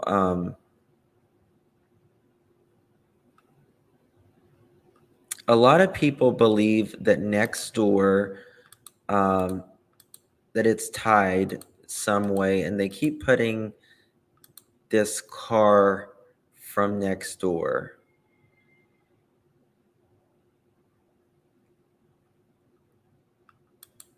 And I just wonder if Village Town, and I've worked with probably at least 10 Sigma Chi members, and you know, the one thing that every single one of them I feel like has asked me is, if you were going to kill somebody, how would you get away with it? And I just wonder if maybe this is nothing more than some kid in a fraternity trying to prove himself. And that was it. So you said you worked with 5 or 6 Sigma Chi kids, and they asked you if you can kill somebody, they can get away with it? Yeah. Did I hear that right? Yeah. And I know that's the thing that just like maybe people say, trying to like have interesting conversation, but like just in my head, it's like, it's always been these dudes that were in the fraternity. And so it makes me wonder if it's a thing that's in their like culture, that they ask to see how smart you are and whatever, and what kind of answer you come up with, and someone took it too far. Oh wow, what kind of dudes would ask you that? What? That's crazy as shit, man. That's an outrageous statement, man. I'd write their names down. Yeah, man. I like horror movies and all that kind of stuff, and I'll watch those kind of things. But like when someone like in person says some stuff like that, it's kind of like jarring. It's like, what? Why are you saying something like that? Yeah, That's weird. Police Department Chief James Fry said Mr. Koberger had additionally been charged with felony burglary over the November 13th slayings and had appeared before a judge in Pennsylvania on Friday. What part of PA was this? I want to get on Google Map. Do we have his stars or not stars? ICU. Do we have? We're gonna look at his parents' house. Let's look at his parents' house.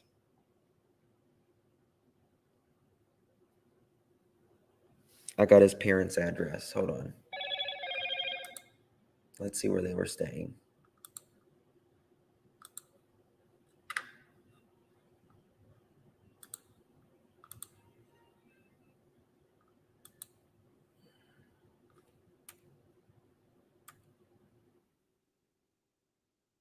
We're gonna see where and it is confirmed his mom did write this. I'll show you guys this while I'm looking for that. His mom did write, as I sat here this morning feeling for yet another school shooting, I found myself wrestling with which actions need to be taken to stop all the madness. What is the answer? Gun control measures, ? Mental health intervention, ? Then I received a message from my daughter who works as a mental health therapist in New Jersey. Talk to your brother, honey. She shared a poem she had written while in the greatest depths of despair. It shook me to my core, and I felt the need to share it. May 24th, 2022, Uvalde, Texas, written by Melissa Kohlberger. Brief of their laughter, there is now not a sound.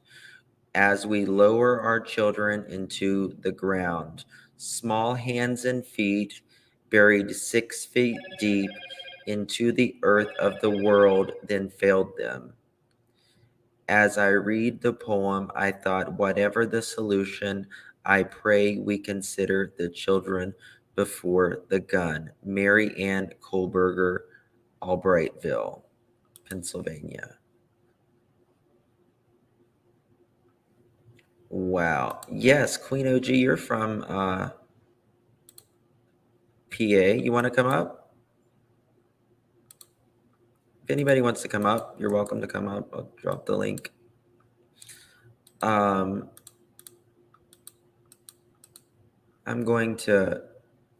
We're going to find their house right now. That's what we're going to do.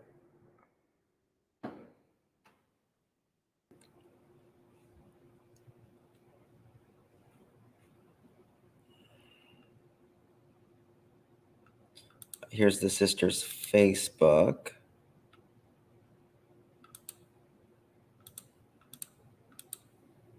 Sister's pretty.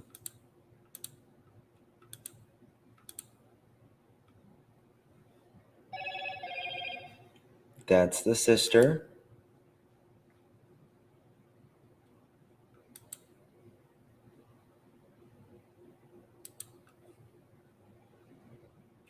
He allegedly went to college with Xana's older sister, I see. Interesting. We're going to get you. His email address is Killing Spree. How crazy. Really?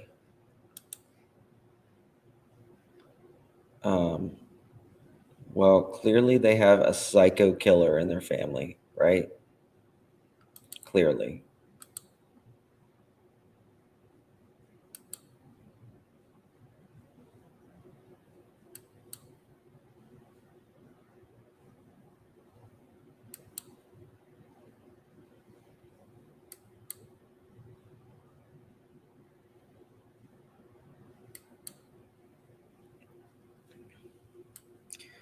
Oh my God, look at all the makeup and products in the background.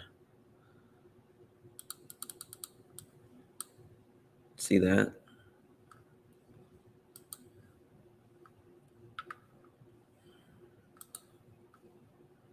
It's as bad as me.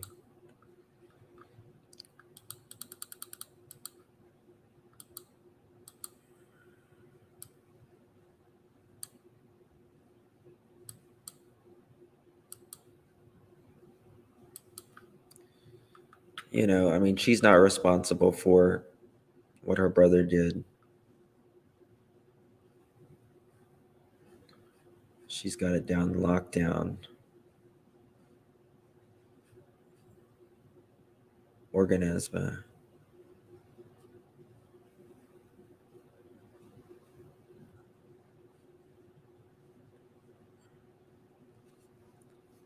Ashley in the Pennsylvania, she's been missing over a week.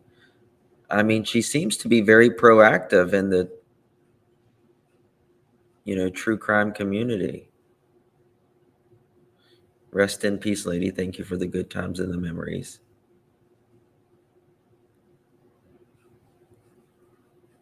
Huh.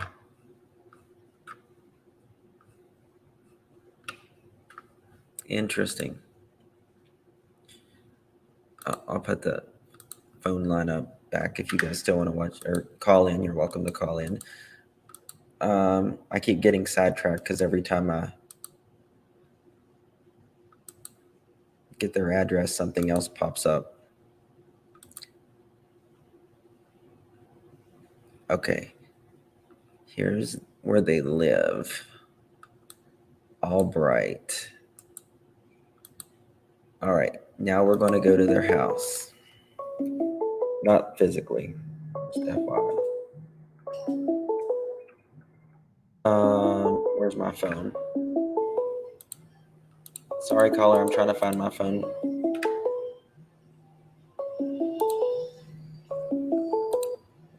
(484). Thank you for calling.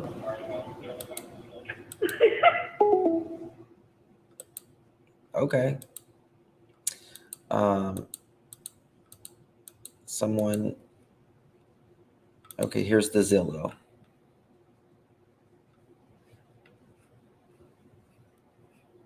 Okay. This is interesting, guys. Interesting. They took it off. I wonder if he took it off Zillow.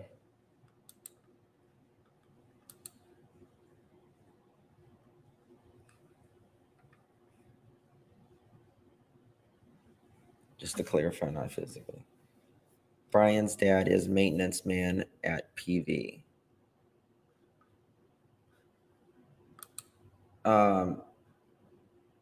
Home is allegedly worth $254,000.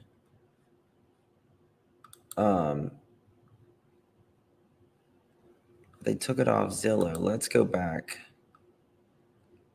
and see.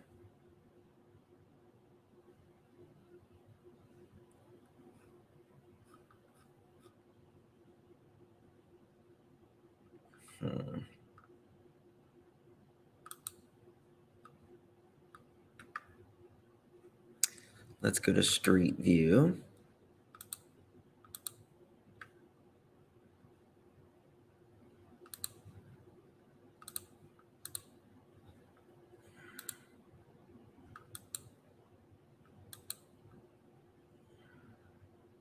This is weird.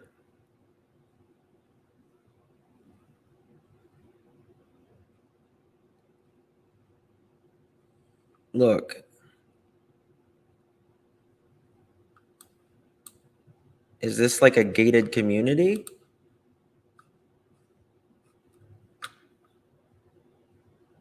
His family will never live this down. Very tragic. I feel bad for the family, actually.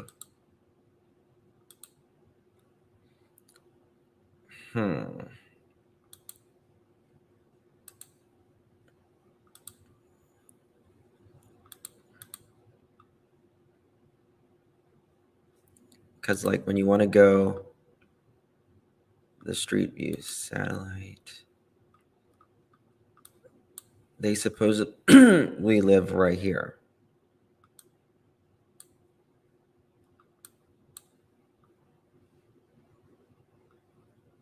Must be a private community, but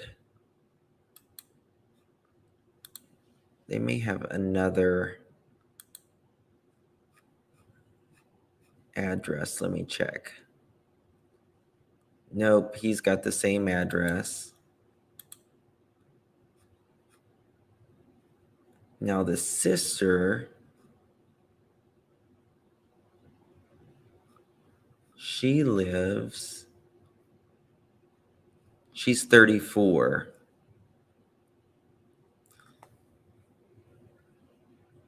She's got a LinkedIn. Let's go to her LinkedIn.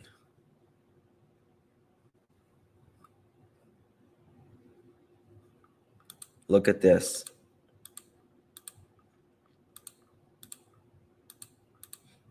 Licensed. I am a licensed, oh, son of a bitch.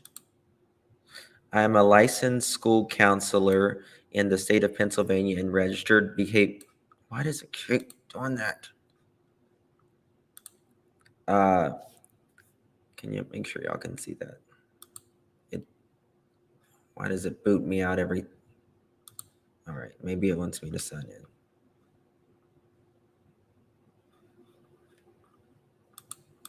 Hold on.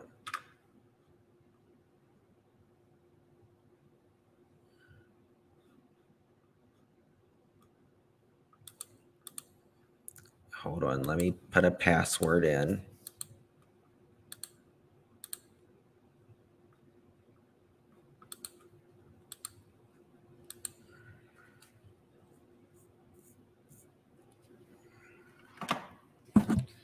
Jesus, the goodness, come on. Sylvia, thank you so much for your Queen OG in the house. Hey, please check my email, okay?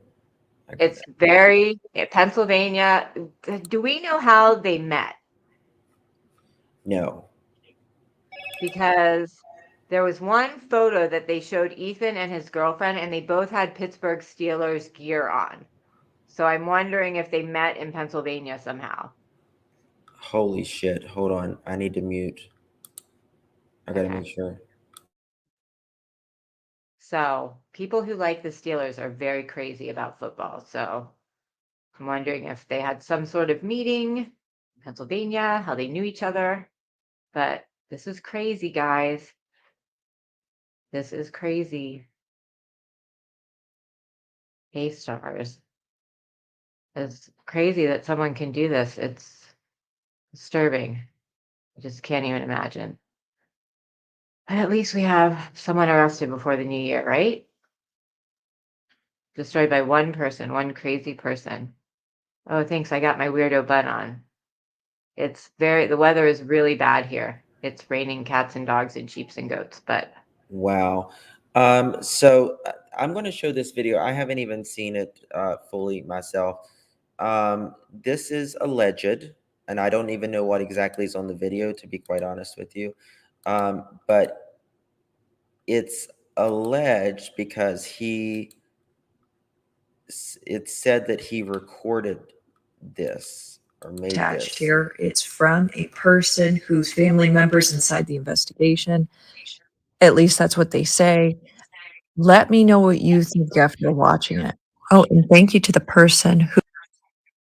So this person, he's saying that I'm getting a feedback.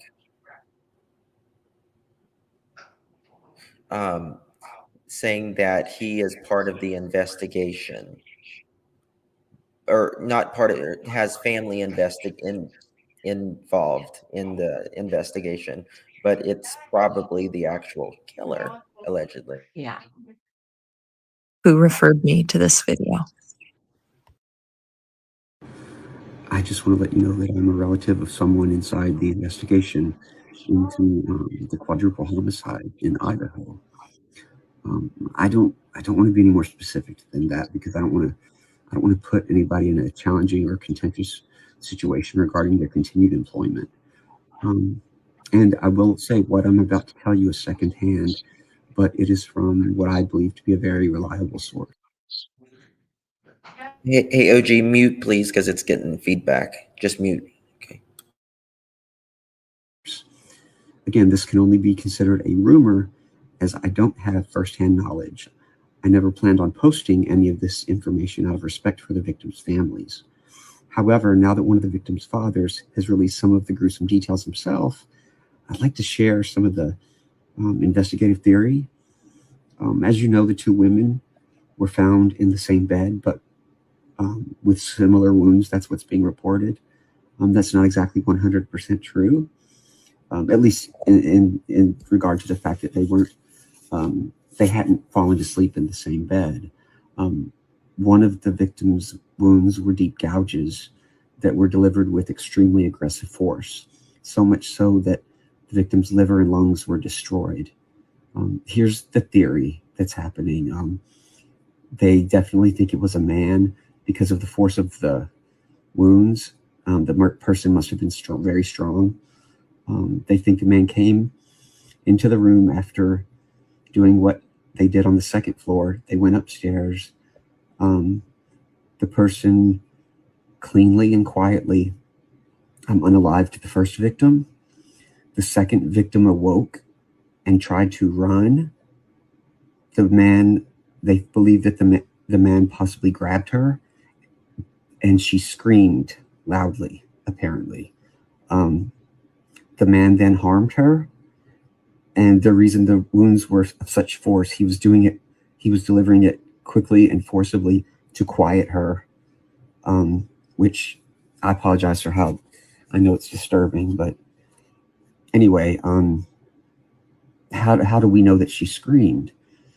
Because 3 individuals reported hearing a scream between 3:45 and 4 o'clock. That's why the police have such a specific time frame as to when the murders occurred.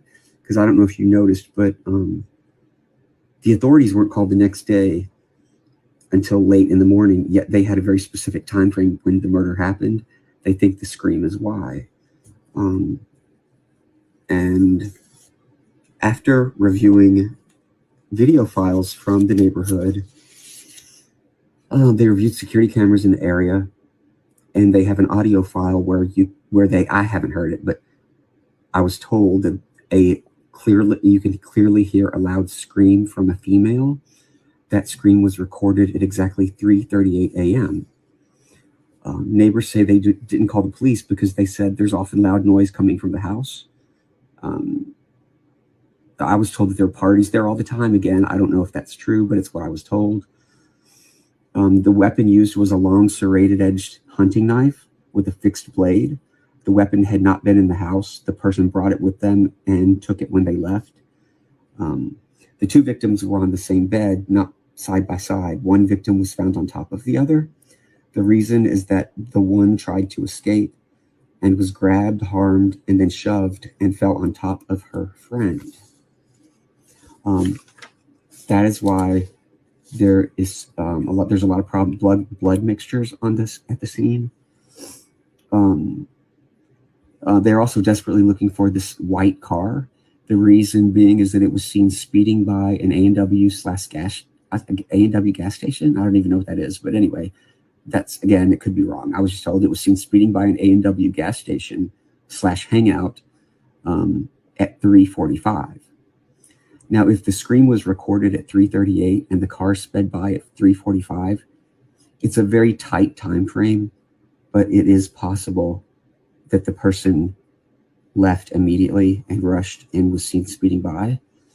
Also, the scream may have been what caused the person to quickly leave. That scream could have been what saved the other 2 roommates' lives. The person knew that they might be detected, so they sped away. Again, this is all just rumor. Take it for what it is.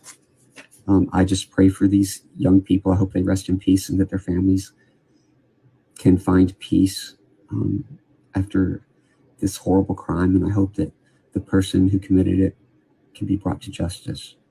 Right here. So you can hold on to it. You're going to squat, and you still got to kick over it. And still, you coming out, a little bit higher. So you're going to What's that noise? hold on to a squat here.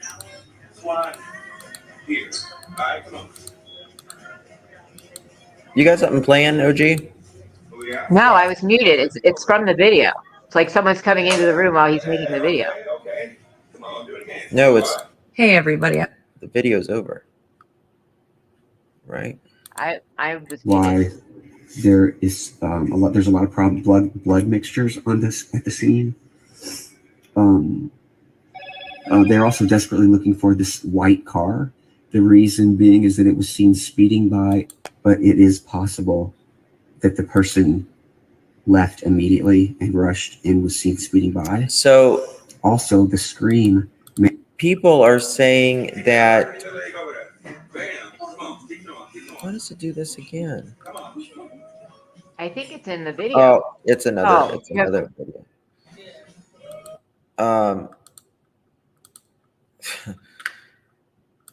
This is supposedly. God, this is supposedly from. People are saying that this is the killer dude. Now, I don't know. Who said that to you?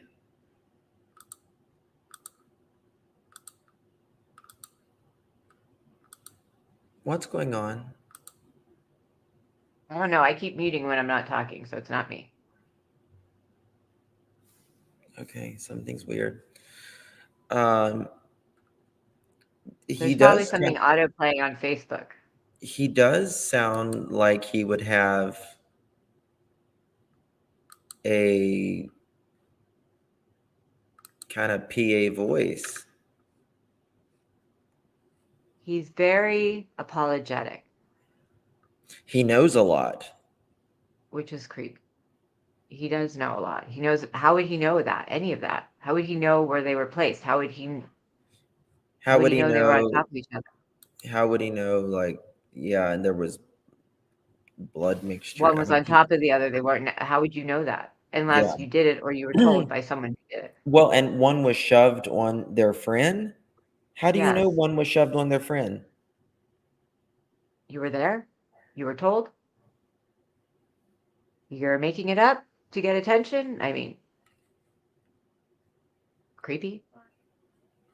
I don't know, but So, do we know where that came from, or no? I saw in chat a lot of people said they know that voice.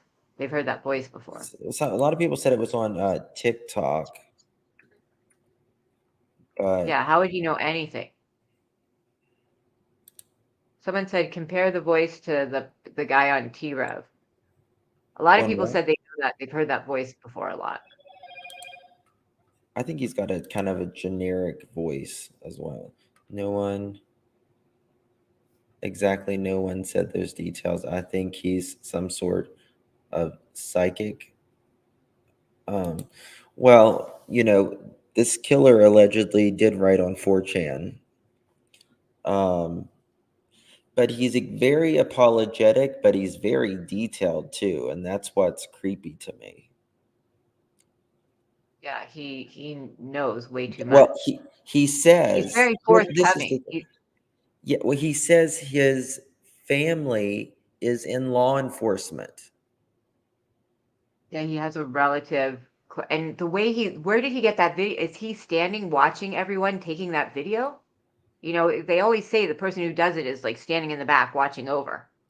Is he standing in the back taking that video of the police going in the beginning? Here I'm going to show you. Like in the very beginning, he says, "My family is from law enforcement," and that's how he knows this stuff. That's what's creepy. And then it's almost like he's in the background, like taking this video of them going into the house. That was they always say the killer that- returns to watch over. But that was the TV. I think you were Person showing. whose That was family scary. members inside the investigation. At least that's what they say. Let me know what you think after watching it. Oh, and thank you to the person who referred me to this video. I just want to let you know that I'm a relative of someone inside the investigation into the quadruple homicide in Idaho. I don't want to be any more specific than that because I don't want to put anybody in a challenging or contentious situation.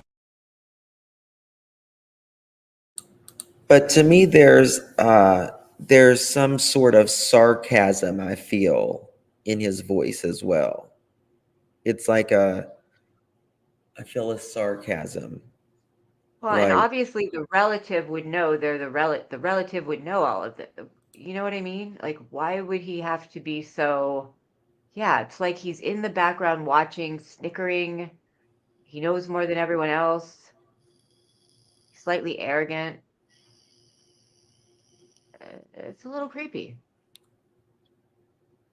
a lot creepy. Regarding their Someone said continued that's employment. the truth and transparency's voice. That's not Truth and Transparency's voice. Okay. Oh, I mean, maybe in the beginning. I don't know about that. Oh, okay. But the guy is not Truth and Transparency. That's Lana. Okay.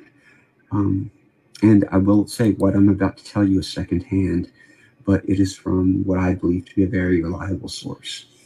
Again, this can only be considered a rumor as I don't have firsthand knowledge.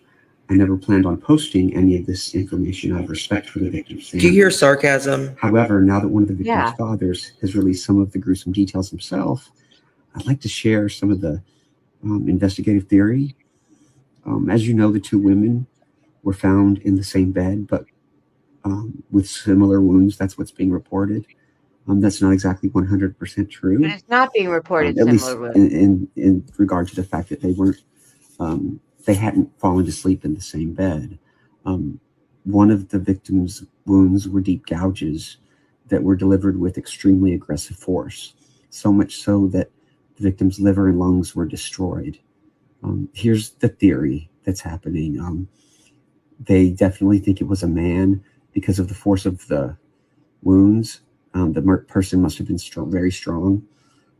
They think the man came into the room after doing what they did on the second floor. They went upstairs.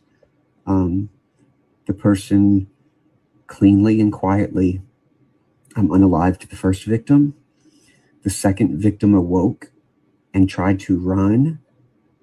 They believe that the man possibly grabbed her, and she screamed loudly, apparently. The man then harmed her,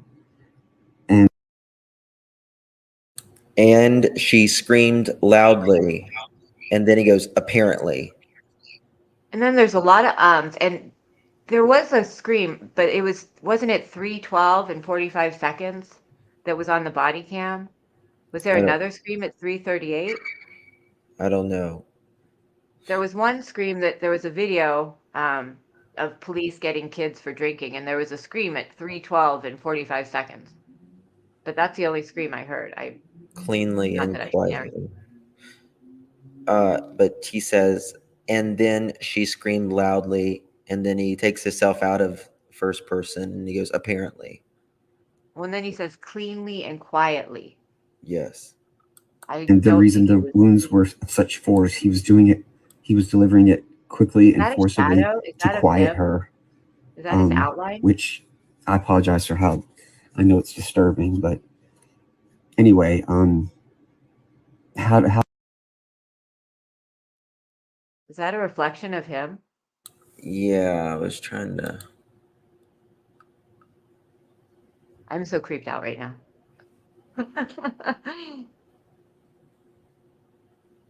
What is that around it? What would be his neck?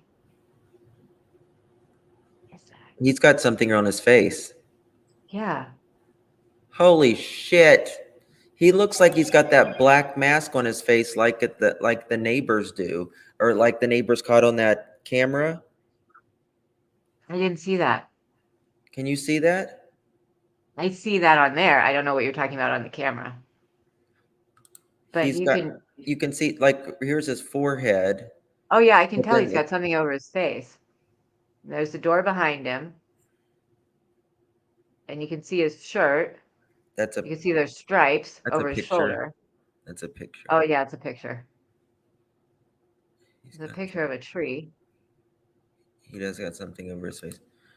And why is would- there a FIFA World Cup? What is the FIFA World Cup there for? I have no idea.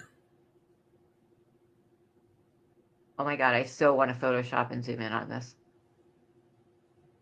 Go I for feel it. like I'm trying to like look into it. That's weird. He would be, what is the disclaimer up in the top? Well, my right, looking at it. I don't see There's it. a lot in here. There's a lot in here. How do we know that she screamed? Because 3 individuals reported hearing a scream between 3:45 and 4 o'clock. That's why the police have such a specific time frame as to when the murders occurred. It's a white Because I don't know male. if you noticed, but the authorities weren't called the next day until late in the morning, yet they had a very specific Like time he's frame saying when what the the murder police happened. did. He knows They better think than the that. scream is why. 45 and 4 o'clock. That's why the police have such a specific time frame as to when the murders occurred. Because I don't know if you noticed, but the authorities weren't called the next day until late in the morning, yet they had a very specific time frame when the murder happened. They think the scream is why. Oh, you're echoing. I'm sorry. Sorry. You're fine. It's okay. It's probably my kids down. And after reviewing video files from the neighborhood, they reviewed security cameras in the area, and they have an audio file I haven't heard it, but I was told that you can clearly hear a loud scream from a female. That scream was recorded at exactly 3:38 a.m. They have an audio file. Well, there is a thing with a body cam, and it's 3, 12, 40, and 45 seconds. There's a screen. It's on Plunders. Neighbors say they didn't call the police because they said there's awfully loud noise coming from the house. I was told that there are parties there all the time. Again, I don't know if that's true, but it's what I was told. Who told him that? That's what he was like. He Well, keeps going in and out of he was told and he yeah. heard, and it's first person and it's second person. But, everybody knows there was parties there. Everybody knew there was Yeah, parties there. there's a couple of things in here he's saying that's obvious, like Right. late morning. Well, no, it was noon, and we know it was noon. That's not really late morning. 3:38 a.m. He said 3:38. The weapon used was a long serrated-edged hunting knife with a fixed blade. How does he know it was serrated? Yeah, I thought they said it was just straight edged, but in the beginning I did see pictures of serrated. I mean, how does he know serrated? I'm just asking. Because he is making it up, or he was told, or he was there. Only 3 The weapon had not been in the house. The person brought it with them and took it when they left. The 2 victims were on the same bed, not side by side. One victim was found on top of the other. Now, one victim was found on top of the other. And then later he says it's because they were pushed. They were found like that, but then they were pushed. So if they're found like that, they're like that already, but then they're pushed. Not the same. The reason is that the one tried to escape and was grabbed, harmed, and then shoved. Now, the police wouldn't even know that she tried to escape. Yeah, you'd have to be there or be told. 480. There'd be no way. Hello? Okay. Echoing. How would they know that? And fell on top of her friend. That is why there is there's a lot of blood mixtures on this at the scene. They're also desperately looking for this white car. The reason being is that it was seen speeding by an A&W gas station. I don't even know what that is, but anyway, that's, again, it could be wrong. I was just told it was seen speeding by an A&W gas station / hangout at 3:45. Now, if the screen was I want to go recorded, back to that. that is why there is there's a lot of blood mixtures on this at the scene. They're also desperately looking for this white car. The reason being is that it was seen speeding by an A&W gas station. I don't even know what that is, but anyway, that's, again, it could be wrong. I was just told it was seen speeding by an A&W gas station. A&W gas station, and he makes sure he says, I don't even know what that is. How do you not know what that is? How do you, and you notice he does have a bit of a Southern accent or a little bit of a drawl, but he's trying to hide it. He's trying to talk very slowly to hide it. And he keeps saying, like he's thinking of what he has to say. Hangout at 3:45.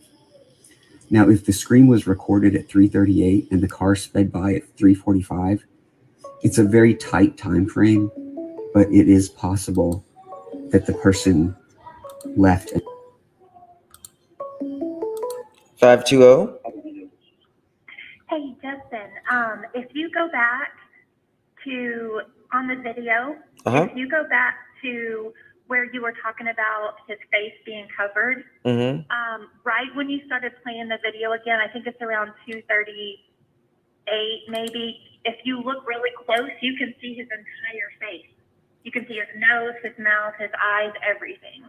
Like he doesn't have a covering. You can see his actual lips moving. You said what? If you go back to, I think it's 2:38 or right around there in the video, you can see the outline of his face. You can see his nose. You can see his lips moving. You can see his eyes. Like his face is not covered. How do we know that she screamed? Because 3 individuals reported hearing a scream between. Like right after you guys were commenting on the face, and you had paused it there. As soon as you push play, just watch it, and you can see the outline of his. You can see his nose perfectly. You can see his lips moving. It's crazy. Like he's not covered. But we know that she screamed because 3 individuals reported hearing a scream between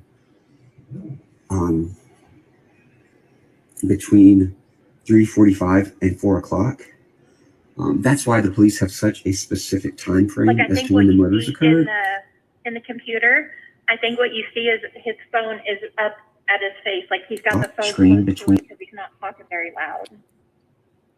I don't know. But like as soon as you push play, just keep watching it right there because you can see him turn his face to the side, like right before he takes the phone off of the computer and kind of like crouches down. You can see his face perfectly. Is he like holding it He like holding a repositions mask? himself.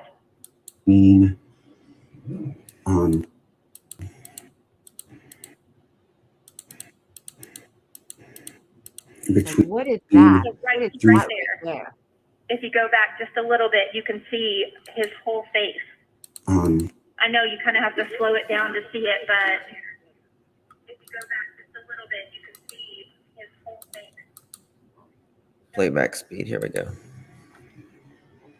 Like go back to like, was it 2:20? between. It's right before he sets down. No, way before that. What is that he had? It almost looks like a gun or something that's setting down. That's his phone. Like he's holding his phone, talking into the phone, and you see the reflection of him talking into his phone on that computer. And she So I think that's screamed phone and a mask. loudly. 2:36, I feel like, is when you paused it before. Got phone. Apparently. Keep going. It's a little bit farther. Um, Right there. Now, from there, slow it down and watch really close. When he turns his face back, you can And see you his can pull ear up to here see and, like, frames. his face is kind of blurry, but you can see his whole face when he turns his face back. the man then harmed her. And the reason the wounds were of such force, he was doing it. he was delivering it. See right there, his nose is like to the side, and you can see his eye socket. His mouth is Oh my covered God, by the yeah. phone, but he'll turn it here in a minute. And you can see Yes. him. Yes, I can see it now. Yeah. Okay, so then when he goes to turn, so you can see his lips right there, and so he'll turn his face just a little bit when he goes to like sit down or whatever. He's got a and you big can nose. See, yes, you can And a see big it ear. really good, like Yeah, there's really his ear. clear. You can see his face. I'm gonna do a little.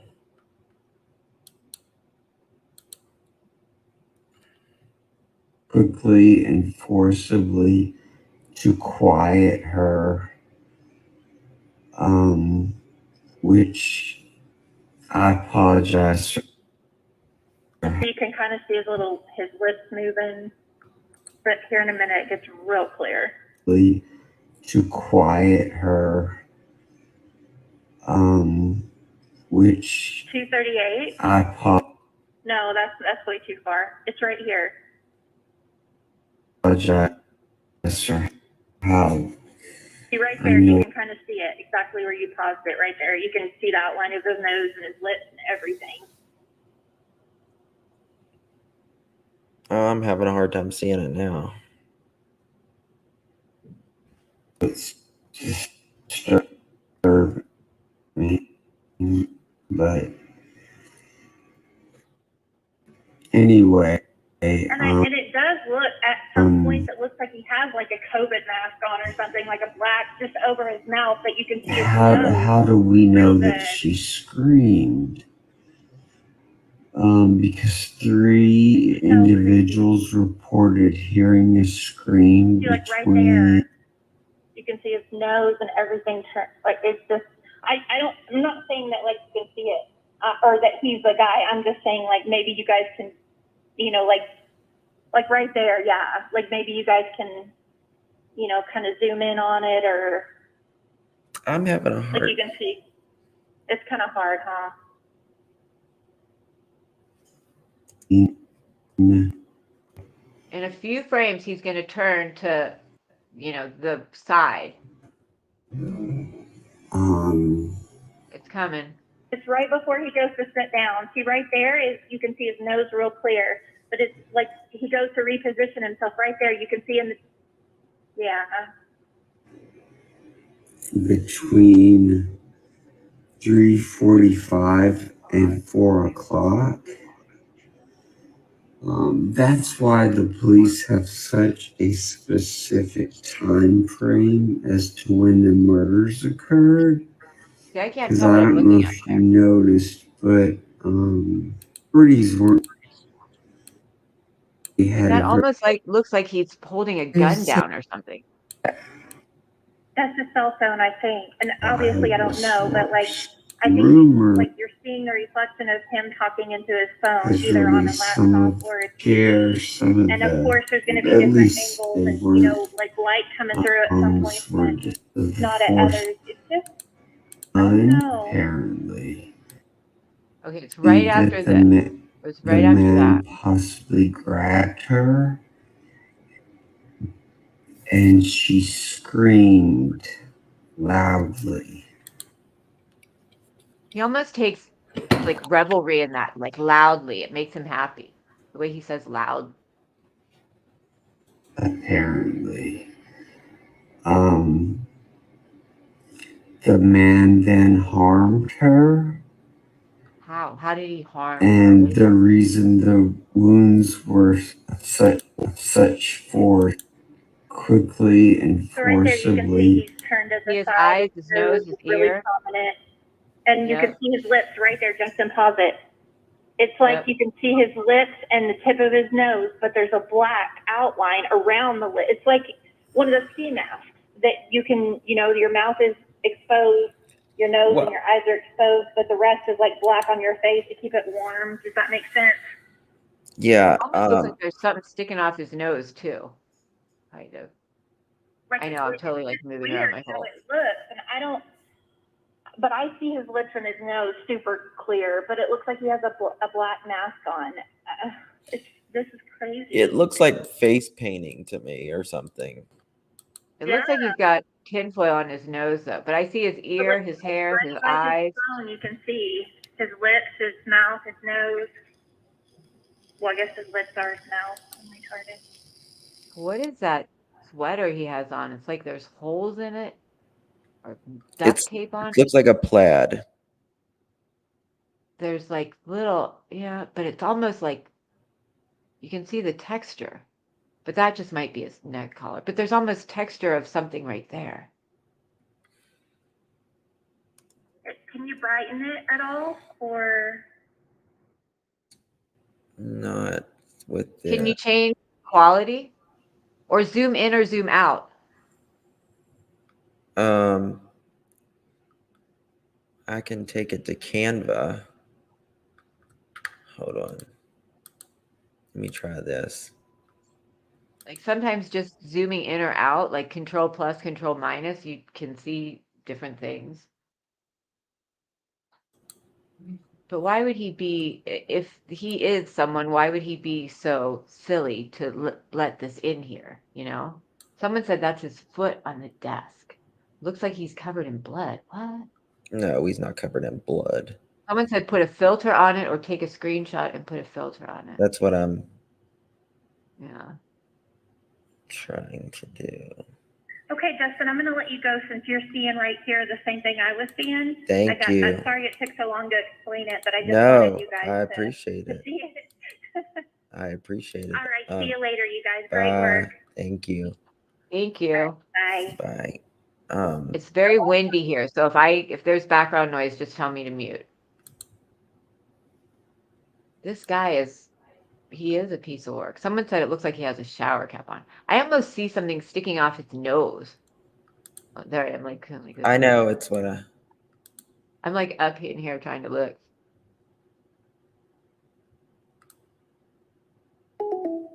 Oh wow, that helps a lot. Oh yeah. You see what I'm saying about something off his nose? Yeah. You can see his nose, and it's almost like there's something off it. Wow.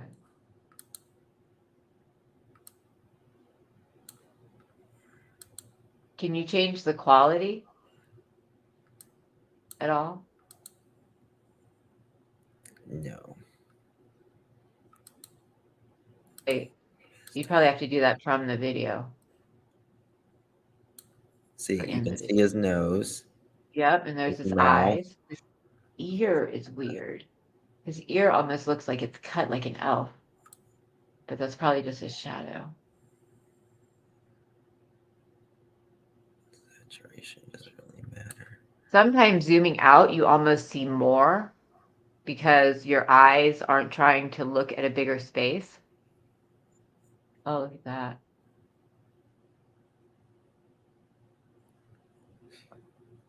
It's right after this where he kind of turns to one side.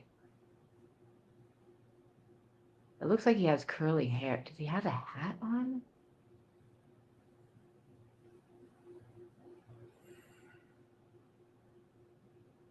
You can totally see his eyes.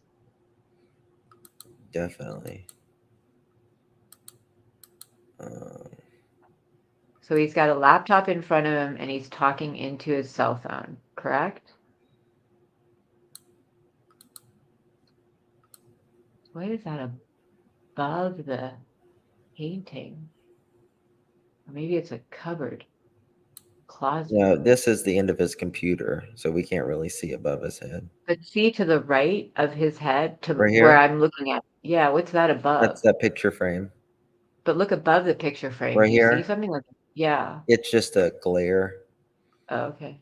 Just a glare. Nope. Nope. Nope. Nope. Nope. Nope.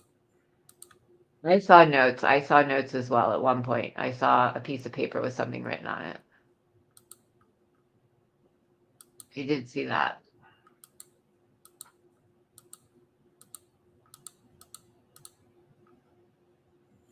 Okay. Let's go back.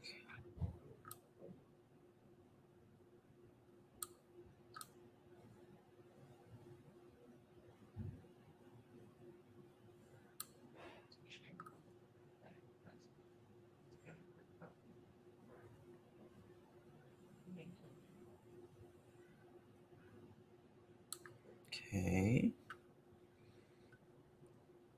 Hmm.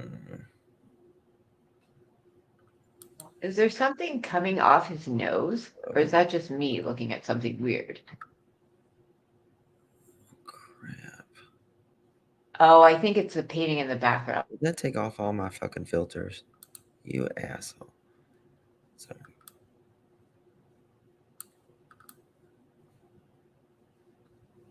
Oh my gosh. Oh my gosh.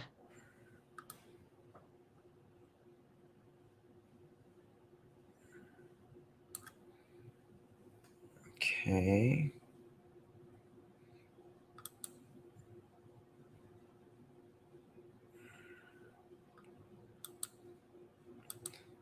Okay, that auto enhance sucked. Um.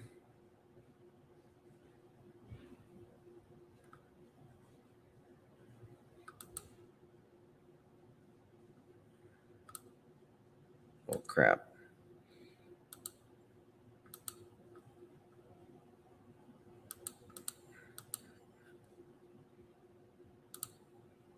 Why is it doing that?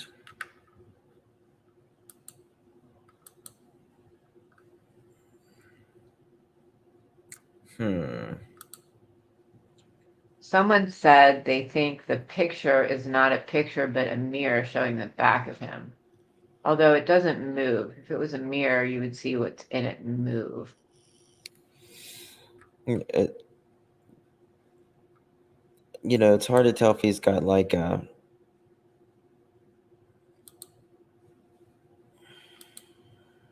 Joe, we're trying to see this picture better to see if we can see a face in it. He's got so weird.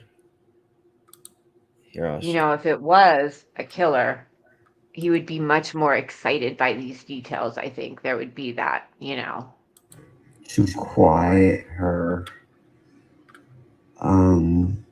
which I apologize for how I know it's disturbing, but anyway, how do we know that she screamed?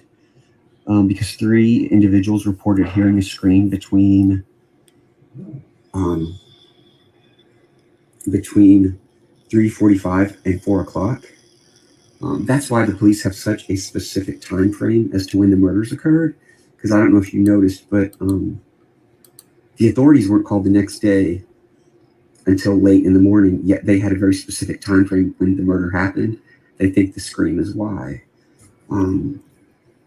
And after reviewing video files from the neighborhood, they reviewed security cameras in the area, and they have an audio file I haven't heard it, but I was told that a clearly. I would love to hear his. Weird how he says, I haven't heard it. What is it? It's weird how he says, I haven't heard it. Yeah.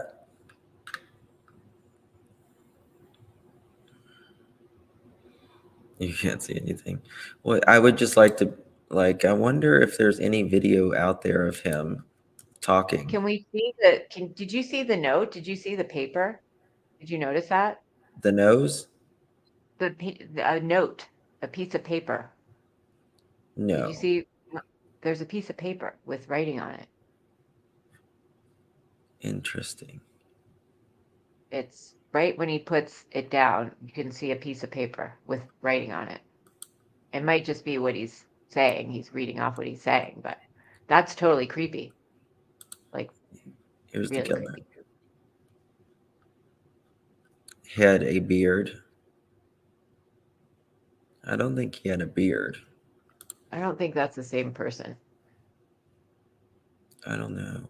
Is the mugshot. Ears aren't big enough. Just received this. This is a mugshot of the suspect who is now in police custody. This is Brian Koberger, who is 20.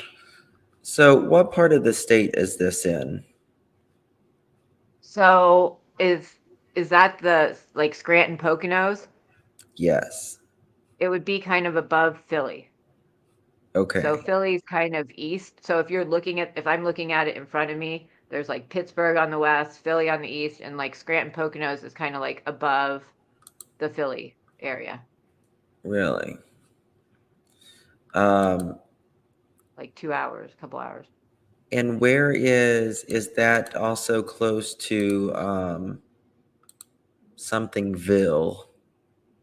There's a lot of villes in Pennsylvania. Everything's a ville. Murraysville, Monroeville, Hickleyville, Scranton, everything's a ville. I'll tell you where. Albrightsville. I don't know Albrightsville. You can look it up. Near Hazeltown, PA. Hazeltown. Okay, let's see here. So he actually lives in Washington, which is where all the serial killers are from, right? It's well, that's above. It's all in the same area. That's like above Allentown. It's all by Scranton. Okay. Oh, there's Hershey. So Hershey's like more dead center, like above Harrisburg. Carbon County, Amy said. Check my email. Okay. Cause we're living here in Allentown. I love that song.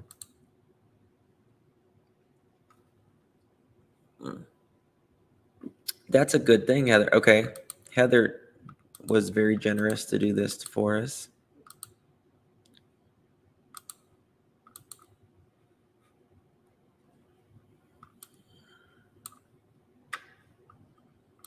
Can you see? Yep. Get over here. It's still hard to see, but Can you increase it? Like maybe take us off? yeah.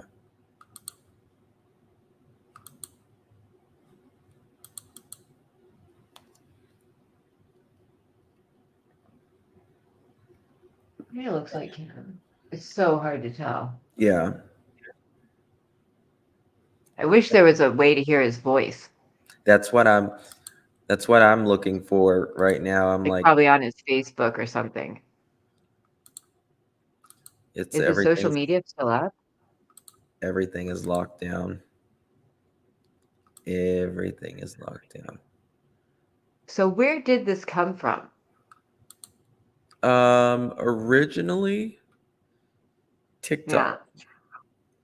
Someone said call his voicemail. I could do that.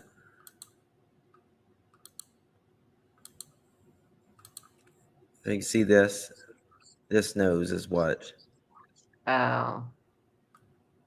Those are the ears in the top right one. Those look like the ears in the video because he's got really big ears.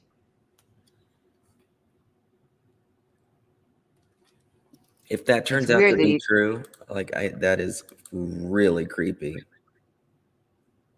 Well, they always say like when they're at the scene, the crime scene, and there'll be like the killer in the back watching over the crime scene. Just the way he's videotaping the TV, what's playing on the TV. That's a weird thing to do, taping what's on a TV. It's a weird thing to do. Yeah. I What's think it's the same really guy. weird to what he said, that he has a family member that knows that's involved in the case. That's probably just a lie.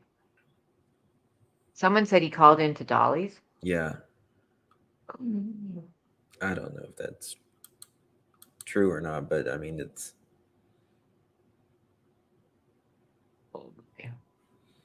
Oh, so creepy.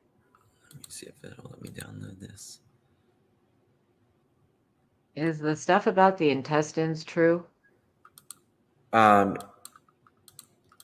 that we're aware of. Okay. They released it to us.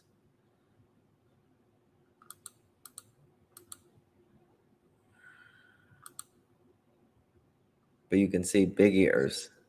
Big ears. He's got that big nose and he's got a nub there. He's got like a nub, right? Yeah. Big ears and big nose. I can tell you that. Whoever he is. That's probably the same guy. Same like hair. I swear there's a doll above that. No, I think it's just a reflection. You're right. Just a glare off of it. That's weird to do this and let this in here. I want to see what that note is. There's a piece of paper with writing on it. It would be impossible to find the note. Or is it in color? You can see kind of the bottom right of it. If you go, it's very soon after this. Okay, hold on, let's go to that video again.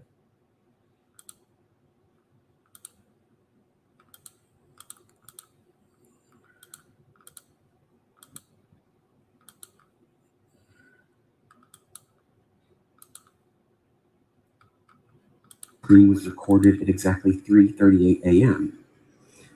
Neighbors say they didn't call the police because they said there's often loud noise coming from the house. I was told that there are parties there all the time. Again, I don't know if that's true, but it's what I was told.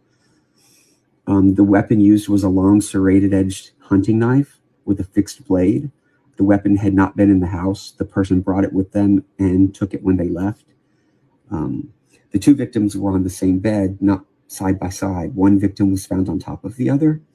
The reason is that the one tried to escape and was grabbed, harmed, and then shoved. Okay, that's what bothers me. How does he know that one is on top of the other? How does he know one was grabbed, one was screened, one was fell on top of each other? And what does he mean by did bad things to her? Like, that's just a strange thing to say. They were found on top of each other. And how does he know one tried to escape? Exactly. One tried they to were escape. found. Yeah, they were found one on top of the other, but then one tried to escape, so they were grabbed and shoved on top of the He other said one. they were grabbed hard as well. Hard. Hard. How do you know hard? Yes. Like and then he he's says describing it. loudly. What does he say? Loudly, and there's another adjective that's very different from hearing. It's loudly and something else, but it's not a loud soft. It's like loudly and something else. It's just his. It's weird. It has to be him. I think it's him, and that's really creepy. But that's why I want to see what this note is. There's like a piece. You can see a piece of paper. Okay, yell whenever you. Is it the note Okay. before or You'll after see it. this? If you go back to 0.5 or whatever, the slow one, and then just go like frame by frame, and you'll see it. But like I'm at 4 minutes. Is it before that? Yeah, there's only 5 minutes and 26. Well, it was right after we see the whole face before he goes down, so I don't know where we are in that. I think you're probably too far ahead. Because wasn't it like 2:30 that we see where he turns? As you know, the two women were found in the same bed, but with similar wounds. That's what's being reported. That's not exactly 100% true, at least in regard to the fact that they hadn't fallen to sleep in the same bed. One of the victim's wounds were deep gouges that were delivered with extremely aggressive force, so much so that the victim's liver and lungs were destroyed. Here's the theory that's happening. They definitely think it was a man because of the force of the wounds. The person must have been very strong. They think a man came into the room after doing what they did on the second floor. They went upstairs. The person He says cleanly they, and quietly. a man, and then they. Unalived the first victim. You hear how he says like a man, but then he says they, what they did on the second floor. Force. Yes. So much so that the victim's liver and lungs were destroyed. Here's the theory that's happening. They definitely think it was a man because of the force of the wounds. The person must have been very strong. They think a man came into the room after doing what they did on the second floor. They did on the second floor. They did on the second floor. People can't help but tell themselves away. The man after what they did. So maybe the man is separate from what they did. Maybe there's like three. How does he know the knife was brought and taken out? Exactly. Exactly. That's another point, but girl, how does he know that? And what is destroyed? What do you mean by destroyed? Right. And who, after they did what they did on the second floor, and he asked if anyone else was arrested. Yeah, it's almost as if there's a group of people on the second floor handling that, and then he is on the third floor. So after what the man, after what they did, it's like two groups, 3 people, almost.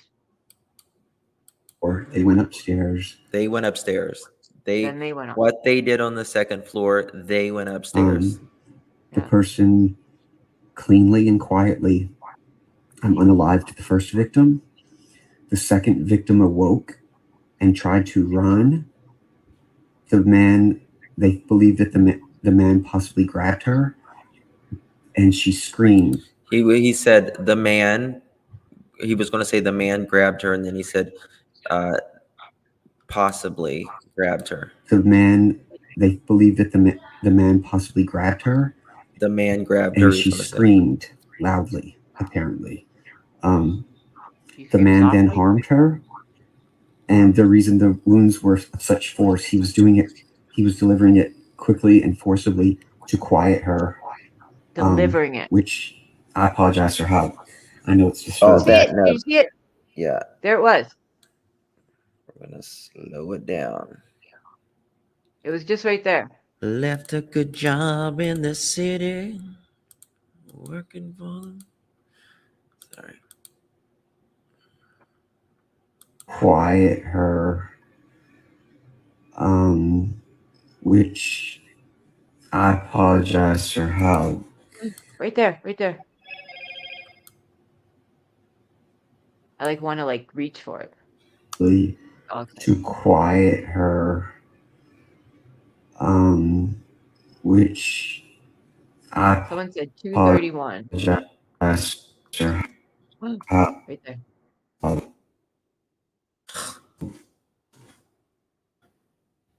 Blows. Bed.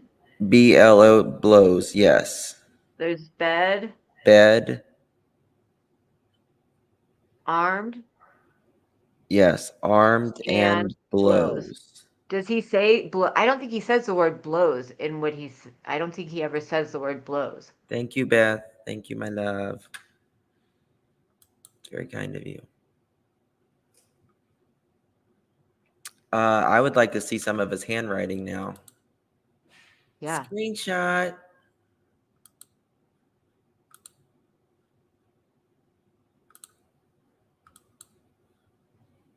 I don't think he ever says blows. I mean, maybe he does, but. Yeah, someone said he's recalling not reading. Bingo. Someone said, watch his face at 231, his eyes. He stops reading from the script. This is at 2:30. Someone said, find out if his sister lives behind or next to the 1122 house. Oh, it could be harmed, but does he ever say armed, harmed, barmed, farmed? It's disturbing, but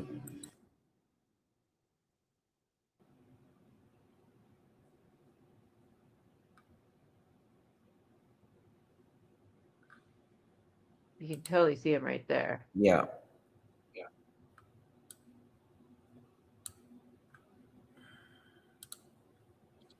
we go.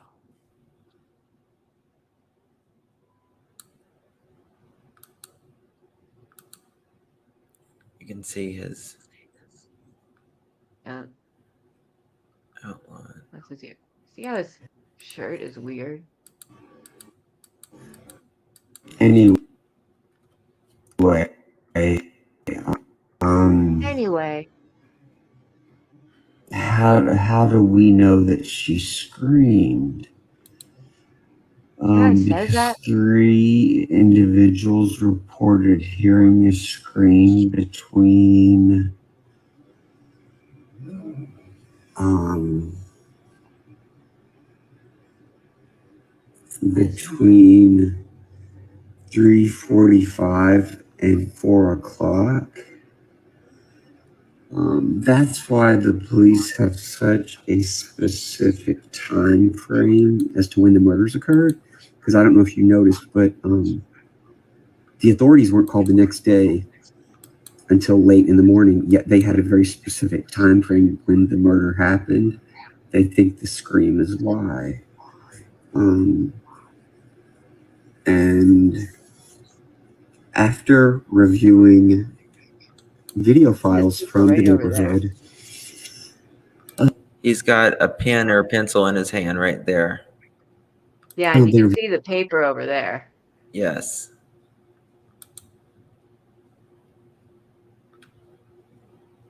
Just before the camera goes down, you can see him just.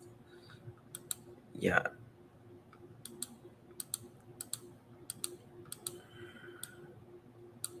There's the paper.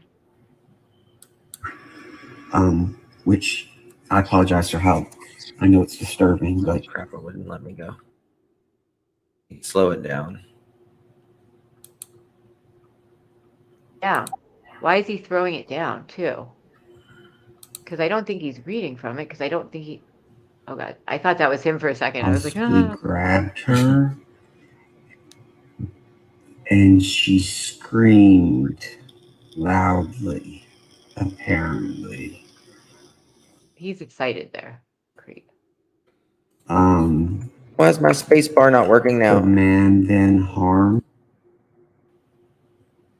I want my space bar to work. her, and the reason the wounds were of such force, he was delivering it quickly and forcibly to quiet her, which I apologize. You see that nose? You can see that Who nose. says delivering it? Who says he was delivering it? That's weird. Sure. I think you can probably see if you back up. He was doing it. He was delivering it quickly and forcibly to quiet her.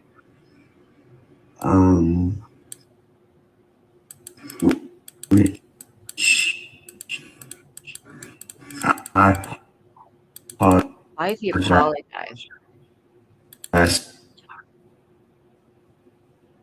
You know what's weird? He says he was doing it, and then he like changes his word to a better word. I know. It's if I move, I'll see more or something. Bed. He's got bed there. Yeah, bed, armed, and blows, which could be bigger words, but I don't think he ever says blows, ever. Yeah, delivering it. He says doing it, and then he corrects himself as if that's not good enough of a word to say. He gets his $5 word there for a second. No. Why does he throw it down? Serving, but anyway, And he's like, anyway, anywho. How do we know that she screamed? Because 3 individuals reported hearing a scream between 3:45 and 4 o'clock. That's why the police have such a specific time frame as to when the murders occurred. Okay, move. Because I don't know if you noticed, but the authorities weren't called the next day until late in the morning, yet they had a very specific time frame when the murder happened. They think the scream is why. And after reviewing video files from the neighborhood, they reviewed security cameras in the area, and they have an audio file I haven't heard it, but I was told that you can clearly hear a loud scream from a female. That scream was recorded at exactly 3:38 a.m. Listen to what he says here. Neighbors say they didn't call the police because they said there's often loud noise coming from the house. I was told that there are parties there all the time. Again, I don't know if that's true, but it's what I was told. The weapon used was a long serrated-edged hunting knife with a Nobody ever said serrated. Nobody ever Hunting. said serrated. Now, this is the thing I want to know. If we find out that that is a serrated knife, there you go. Yep. And a 'Cause they've hunting knife. I never mean, are said. all of them hunting knives? I mean, I don't know. fixed blade. The weapon had not been in the house. The person brought it with them and took it when they left. How does he know that? How does he know that? Yeah. And what's a fixed blade? I don't know. I don't know knives well enough to know. The two victims were on the same bed, not side by side. This One is victim was found on top of the other. The reason is that the one tried to escape and was grabbed, harmed, and then shoved and fell on top of her friend. They See how he's would. got the paper there? You can see the paper right there. Mhm. But you know what he says they were found. He's saying from the perspective of the people who found them dead. He's saying they were found one on top of the other. And then he explains how they got there. Cuz you see what I'm saying? That nobody First would he's know saying that. they were found there, like the police found them there one on top of the other. And then he explains how they got that way. Because one tried to escape. So who would know? You know, it's if he's like, you found him like that, and here's why you found him like that. Let me tell you. Yes. Who would know that? You weirdo. I mean, I can tell you something. A family member, this guy is either lying or he's the killer, because the family member would never tell somebody like that of a cop. They're not going to I tell. think it's him. And there might be multiple. I think maybe there's more than one person. Well, it sounds like it the way this guy's describing it. Yeah. And when he was arrested today, he said, was anybody else arrested? Maybe this was the That guy is who's not why arrested. there is there's a lot of blood mixtures on this at the scene. They're also desperately looking for this white car. The reason being is that it was seen speeding by an A&W gas station. I don't even know what that is, but anyway, that's, again, it could be wrong. I was just told it was seen speeding by an A&W gas station / hangout at 3:45. Who says slash? Who Now, when if you're this, like when you write something you put a slash, but who says that? I hang out slash, you know what I mean? Is that why he's saying slash? Like when you write it, you put like, it's a gas Yes. station slash restaurant. That's weird. screen was recorded at 3:38 and the car sped by at 3:45. It's a very tight time frame, but it is possible that the person left immediately and rushed and was seen speeding by. Also, the scream may have been what caused the person to quickly leave. That scream could have been what saved the other two roommates' lives. That is what gets me. That scream could have saved the other two roommates' lives. Because there were actually 3 roommates that lived there. One wasn't there that weekend. How would Right. he know that? Well, did he say 3 roommates or he said 2 roommates? He said 2, but isn't there another roommate that is on the lease but wasn't there that weekend? Well, she's never been there, really. She's never Oh, really been there. okay. But he said that scream might have Be saved. what saved them. How would you know that? Because everyone in the news is saying because of the way the house is, you just wouldn't think to go there. So essentially, if this is the killer and he is saying this, one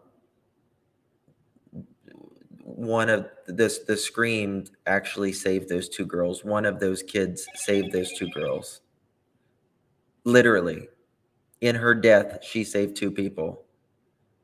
That makes me want to I think he cry. said could have been. I think, Heather, I think he said could have been what? I don't think he said is what. I think he said could have been. Yeah, I Didn't think he? he said, Did he say is what? I think he no, said could have been what? He said could have been, I think. Also, the scream may have been what caused the person to quickly leave. That scream could have been what saved the other two roommates' lives. Yeah, could have. Yeah. Yes. Saved those 2 roommates' lives. Wow. Well, the way he's saying it, the two on the second floor, Ethan and his girlfriend, died first. The way he's telling it right here. Wait, so He's saying what? By this time, he is saying 3 have been X, then Scream was 4. So he thinks the other roommates heard the scream. Then this would have been much later than 3 to 4. Police called later.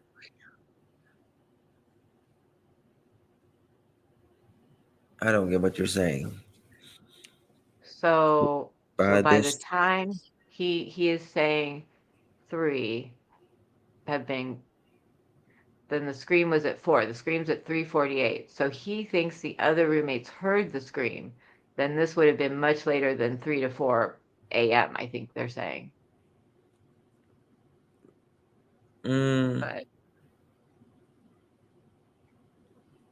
But I think what he's saying is the scream made the perpetrator leave. Like the two other roommates still didn't hear anything. They didn't know anything still. right. But he thought they heard something. Well, he heard it and he was like, I'm out of here. Now But people the are screaming. roommates would have called the police much sooner if they heard the scream. Yeah, but they were sleeping. They didn't hear the scream. Yeah. Well, then he still had to kill someone after the scream because the scream would happen and he's like, it's not like he heard the scream and left. He heard the scream and still had to do something. Right? Oh the my screams at- God. They found baby Lucian. Oh my God. Sorry. That's terrible. The person knew that they might be detected, so they sped away. Again, this is all just rumor. Take it for what it is. I just pray for the. Is it rumor or did the cop say something to you? You said the cop said something your uncle works for. And now it's rumor. Yeah, he's saying so at 3:48 there was a scream and then he still had something to do. So that would take a little bit of time there. Maybe, possibly. Yeah.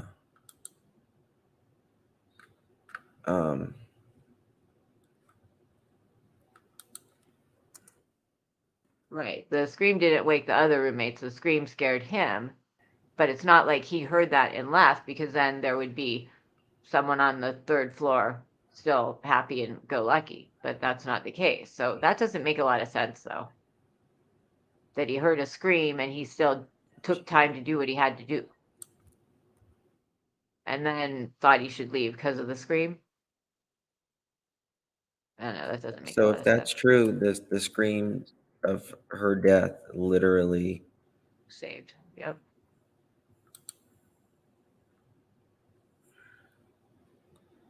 no one Why is does he even. have a laptop and a keyboard? Weird. He's at his. I'm not even seeing anything hardly of. Hold on one second. Where the hell is that?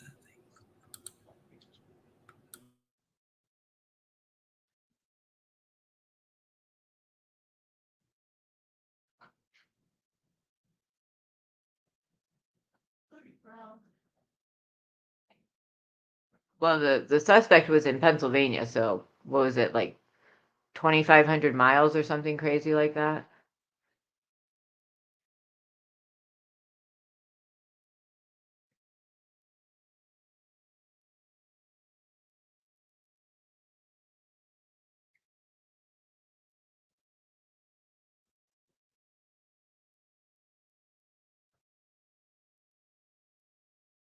Yeah, he says some interesting things in that he says, what did he say at first that wasn't true? He says something at first that isn't even true. I'm not even finding anything about Lucian right now. This suspect lived 8 miles away. Yeah, 8 to I 10 thought you meant in miles away. Pennsylvania. Well, he actually went to school in Washington, and he had a place in Washington, but they found him in PA, where he's originally from. Well, the original thing I was wondering about was there was a picture of Ethan with a Steelers jersey on. And obviously the guys, so did they get together because they liked the Steelers or something? You know, it was him and his girlfriend with the Steelers jersey on. It was before I came up, you had that picture up. So I don't know. I'm just wondering how they met, how they knew each other. Maybe they watched football together. I don't know. It could be like a manifesto. I mean, certainly his uncle wouldn't tell him this. And he says weird things in it, like allegedly or maybe. It's like if someone told you, you wouldn't say that. You would say it because you knew it, because you were told that. Exactly. Police have 4 search warrants out for Koberger, 1 at his office in Washington State, the Elantra, his home in Washington State, and the PA home. Interesting. People are talking about there was more than one person. The killer called in podcast, "This is Crazy AF," video of his voice talking about murder. Thing that every single one of them, I feel like has asked me is, Same voice. just in my head, it's like, Oh, wow. What kind of dudes would ask you that? what? That's That's crazy. probably at least 10 Sigma Chi members. And, you know, the one thing that every single one of them, I feel like has asked me is, if you were going to kill somebody, how would you get away with it? And I just wonder if maybe this is nothing more than some kid in a fraternity trying to prove himself. And that was it. So you said you worked with 5 or 6 Sigma Chi kids, and they asked you if you can kill somebody, they can get away with it? Yeah. Did I hear that right? Yeah. And I know that's a thing that just like maybe people say, trying to like have interesting conversation, but like just in my head, it's like, it's always been these dudes that were in the fraternity. And so it makes me wonder if it's a thing that's in their like culture, that they ask to see how smart you are and whatever, and what kind of answer you come up with, and someone took it too far. Oh, wow. What kind of dudes would ask you that?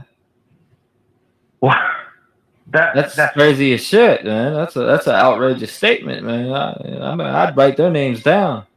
I don't think it's the same man, person.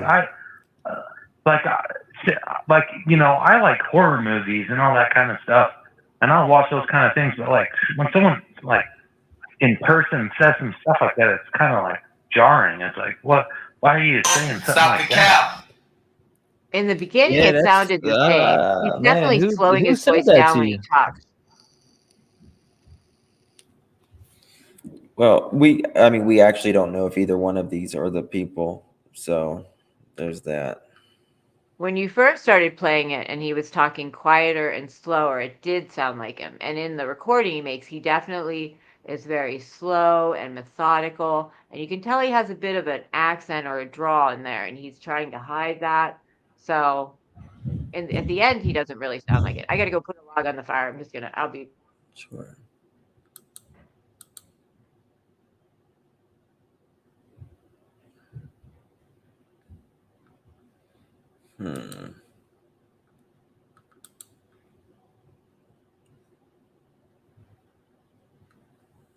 This is crazy, guys.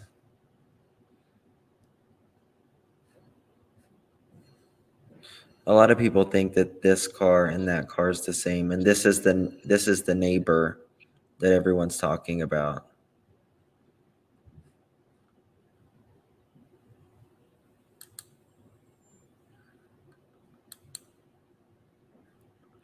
From PA originally.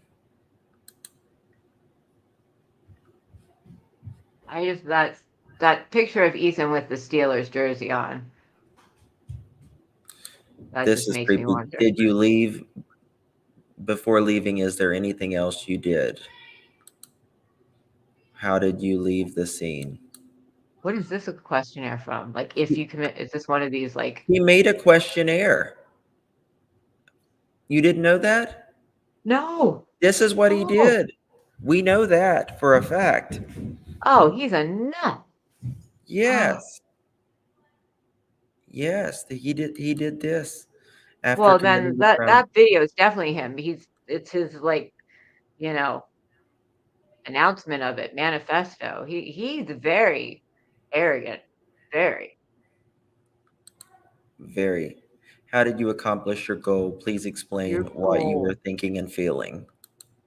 Your goal, as if What it's was like, the you first know, move you made in order to accomplish your goal? Please detail any thoughts and feelings at this point. Before making your move, how did you approach the victim or target? Please detail what you were thinking and feeling. What did you choose? Why did you choose the victim and target over others? the words he uses are so strange, like target and victim and goal. Like, you want to lose 5 pounds? You want to kill a couple people? Hey, you know, it's all good. Right. I shouldn't say that word. Sorry. He's crazy. It's crazy. Bless their hearts. So sad. Today was Kylie and Maddie's celebration of life.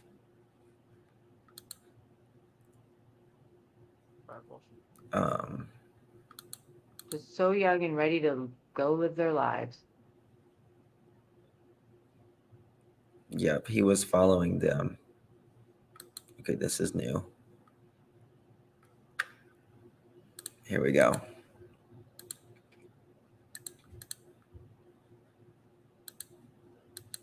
It sickens me that we live amongst these human beings. Idaho students' families react to Pennsylvania arrest of murder suspect Brian Oh, Cadoba. those poor families. Those poor families. On this bittersweet day, the father of Kaylee Gonsalves, Steve Gonsalves. Steve, thank you so much for making the time to be with us today. Just your first reaction to the news that a suspect has been arrested. To me and my family, it feels like the first joy that we've had in 7 days, because it really is. You can't even smile when you have this over your head, and feels like a little bit of weight has been relieved and things are on the right track and we're moving in the right direction. Was there anything in the press conference that the police just gave this afternoon that was not said to you as a parent in the situation? Did they leave something out that you wish the public knew about? The whole struggle of communication and everything has gotten better every step of the way. I want to commend those police officers and everything that they've done, because it has been very difficult to work with all the media, especially me being so vocal. I think it's gotten better, and I really appreciate that they've made some adjustments for our family, and we've noticed those things. Steve, I was telling our colleagues that there has been a different tone from you today as we got this good news that they did indeed catch the suspect. When we were talking earlier today, one of the things that stuck out to you was this guy was not from Moscow. He was an outsider. Yes, the community is real in Idaho, and Idaho made a stance, and I wanted to be a part of that, to where we said, hey, this is not our new normal. We're not going to allow this messaging to be our new normal, and we're going to put our foot down, and we're going to pull in every resource that we can. We have nothing to hide. If we have to pull in forces because we're close to a location that, jurisdictions are there, we're still going to come together and unify for this. And I really feel like that's what happened. I mean, there was some forces that pulled us apart, but in the end, we all became together, and we have a celebration of life today. And we actually have hope that we have somebody in custody that is a person of interest. And of course, he's innocent until proven guilty, but that's a lot better off than we were, 48 hours ago. Steve, why was it important today for you to have that memorial service for not only Kaylee, but for Maddie? with this being the day that it is, why did you guys decide to, you're going to push through and you're going to have this celebration of life for your daughters? It was important for us to have this person of interest in custody so they weren't possibly in that audience, because we made it open and we knew if we made ourselves vulnerable like that, we didn't want somebody to be taking advantage of that and feeding off that. Or we definitely don't want to feed somebody who's, a predator to our environment. So it's nice that we have this closure. There's a lot of prayers going across America. Steve, it's Kennedy. Everyone here at Fox, we pray for you, and we hope that God continues to sustain all of your families through this unspeakable tragedy. I know that you have done so much work, and you have been so vocal, and you have done so much investigation. And I'm just wondering, had you heard the name Brian Kohberger before today? No, we had not. That's just completely honest. Everything was kept under the wraps. The investigation did everything they could to keep this away from the public, to keep the jury untainted, do everything by the book, and I believe they've done an amazing job of that. Steve, it's Jimmy Fela. As a parent, I can't imagine what you're going through, but one of the things we have found heartening with a tragedy as awful as this is how a tight community like the one in Moscow has been pulled tighter by the love they had for your daughter. Can you speak to the sense of, I don't know, maybe relief? Is there some type of emotional upward mobility today, given the capture of this dirtbag? Yeah, I mean, it is. It felt like we were all in this together, and I feel like everybody did something that was uncomfortable. They took photos, they submitted information, they took time, and in the end, I hope when the story's all said and told that we actually do find out that some of these tips and leads from the community were critical. And I would not be surprised if that's, this is going to be a community-based justice that was exercised in this whole process. Steve, brother, you have been so strong, and I'm so glad that they caught this guy before the new year. Thank you so much for stepping away from the memorial service and spending some time with our audience. Thank you, sir. Thank you, Steve, very much for taking the time. Thank you. Wow, it's amazing that he can still say that he's innocent until proven guilty. You know what I mean? Just that's just They amazing. did originally say it might have been a Rambo style knife, but the police, it wasn't the police, it was just speculation. He almost might have made that as a kind of retort to what was out there. Mm-hmm. Like hearing things makes you angry and you got to kind of set the record straight kind of stuff. I think there's got to be more people, though. There has to be, you would think. Well, how tall is this guy? I mean, think about how big Ethan is. He's a big guy. Yeah, how tall is he? I wonder. Wasn't he like big guy?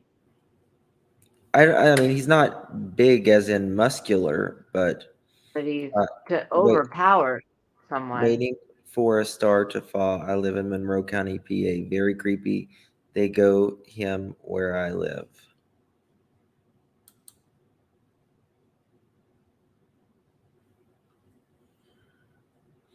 Yeah, they don't want anyone to change the investigation. Sosie said he was 6 foot. Hey, gone girl. But they started on the second floor because I believe they wanted to disable Ethan first. Right.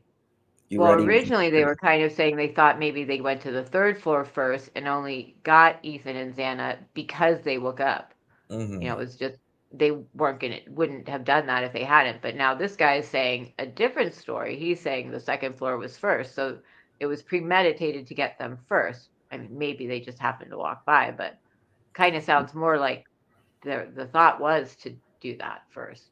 This was definitely Thank you, Gone Girl. What is I it? think Gone Girl gifted memberships to Oh, people. thank you, Gone Girl. Thank you so much. I can't see on my side. Me neither. I just see people saying it. Thank you. Check your email from possibly tattoo on guy in video. Ah, let's look.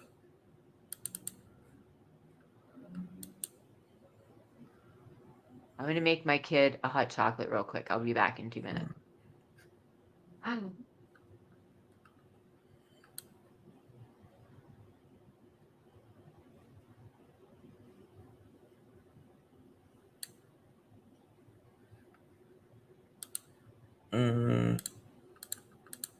I'm not seeing what you're seeing, Amanda.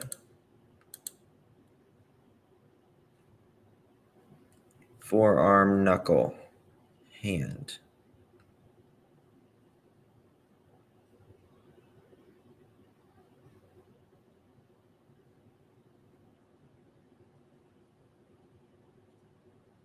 Okay. I see the hand and the knuckle.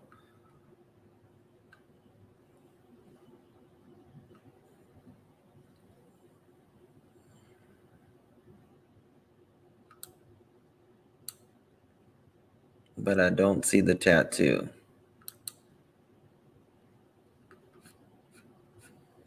Very creepy. Yes, thank you again, Gone Girl.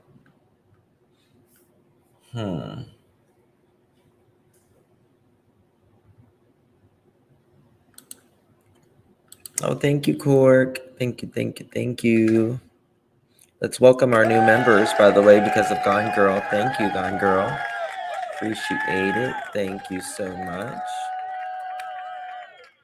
And thank you so much, Cork. Appreciate it. I got some more emails. I think I need to.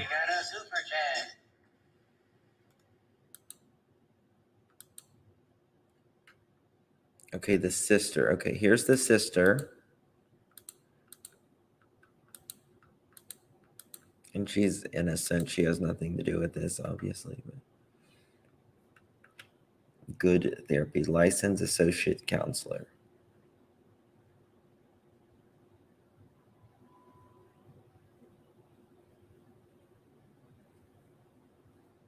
Here's her approach to healing or helping.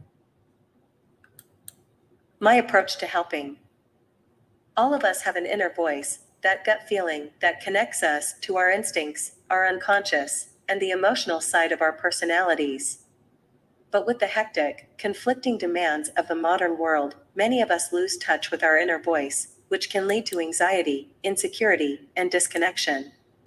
When it comes to overcoming mental health challenges, tapping into your instincts and inner knowing is a great place to start.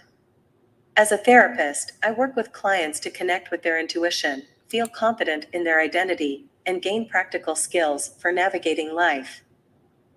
Therapy with me is a collaborative process where I empower you to be your truest, rawest, and most genuine self. In our time together, you'll learn to trust your gut and honor your inner knowing, while learning how to manage difficult emotions, challenge unhelpful thoughts, and create a life that aligns with your values. Using cognitive behavioral therapy, CBT, will address the patterns that separate you from your inner voice and create a new way of being that embraces your full, authentic Authentic self, rather. It didn't read self. It just said, it sounded like it said ass, but it said S. Yeah, they don't look anything alike.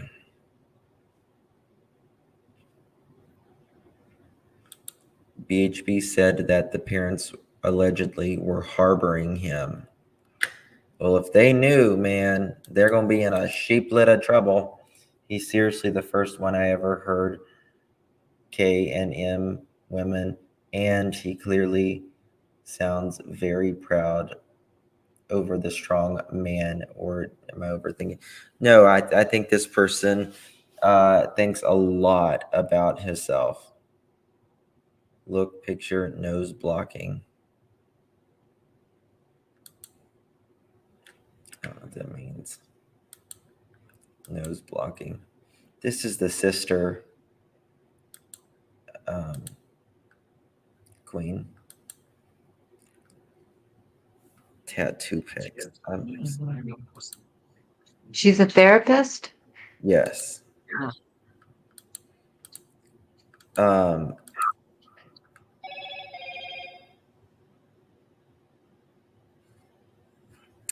You know, look at this. This is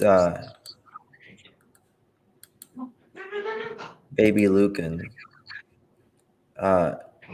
Body of 5-year-old Lucan missing since September, found in Yakima River. Authorities on Thursday found the body of Lucian, the 5-year-old boy, missing since September 10th, according to police or press release from the Yakima Police Department.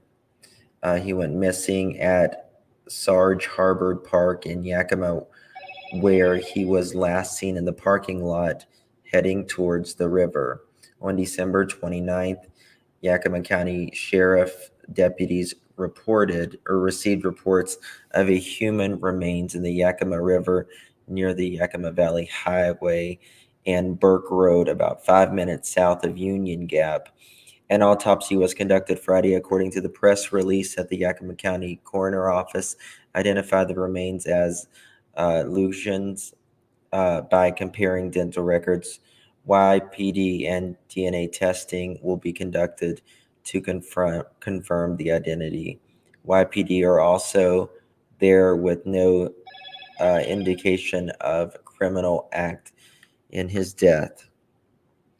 There was no indication of criminal acts in Lucian's death. In a Facebook post Friday, a family member of Lucian said he had been found. She thanked the community for their support and asked the family privacy and respected. Our hearts are broken forever and we will never be the same, she said. Very sad. That's just horrible. Nobody was reporting on it. Like, I was looking and like nobody's reporting on it. That's terrible. I don't know how people. Do you see how we have the same ring? When I'm listening to your lives and your phone rings, I'm always like, Oh, really? You have the same ring as me.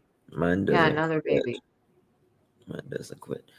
And like nobody's A reporting. knife is a very intimate crime. Like, that's to overpower someone with a knife. I mean, that it's not like a gun. That's a But bold thing to go for. he had to use a knife because you can't have 4 gunshots and people like Right. not sticking their heads out. Right. But that takes something to, you know. Yes. Yep, you're right. Jackass he's just a gentleman. That's true. Absolutely. Okay, guys. Well, I think I'm going to end it here. I've been on for 4 hours and then I was on for like 2.5 earlier. I've been on all day long. You have been. And I have to go do some stuff for my kids. So It is.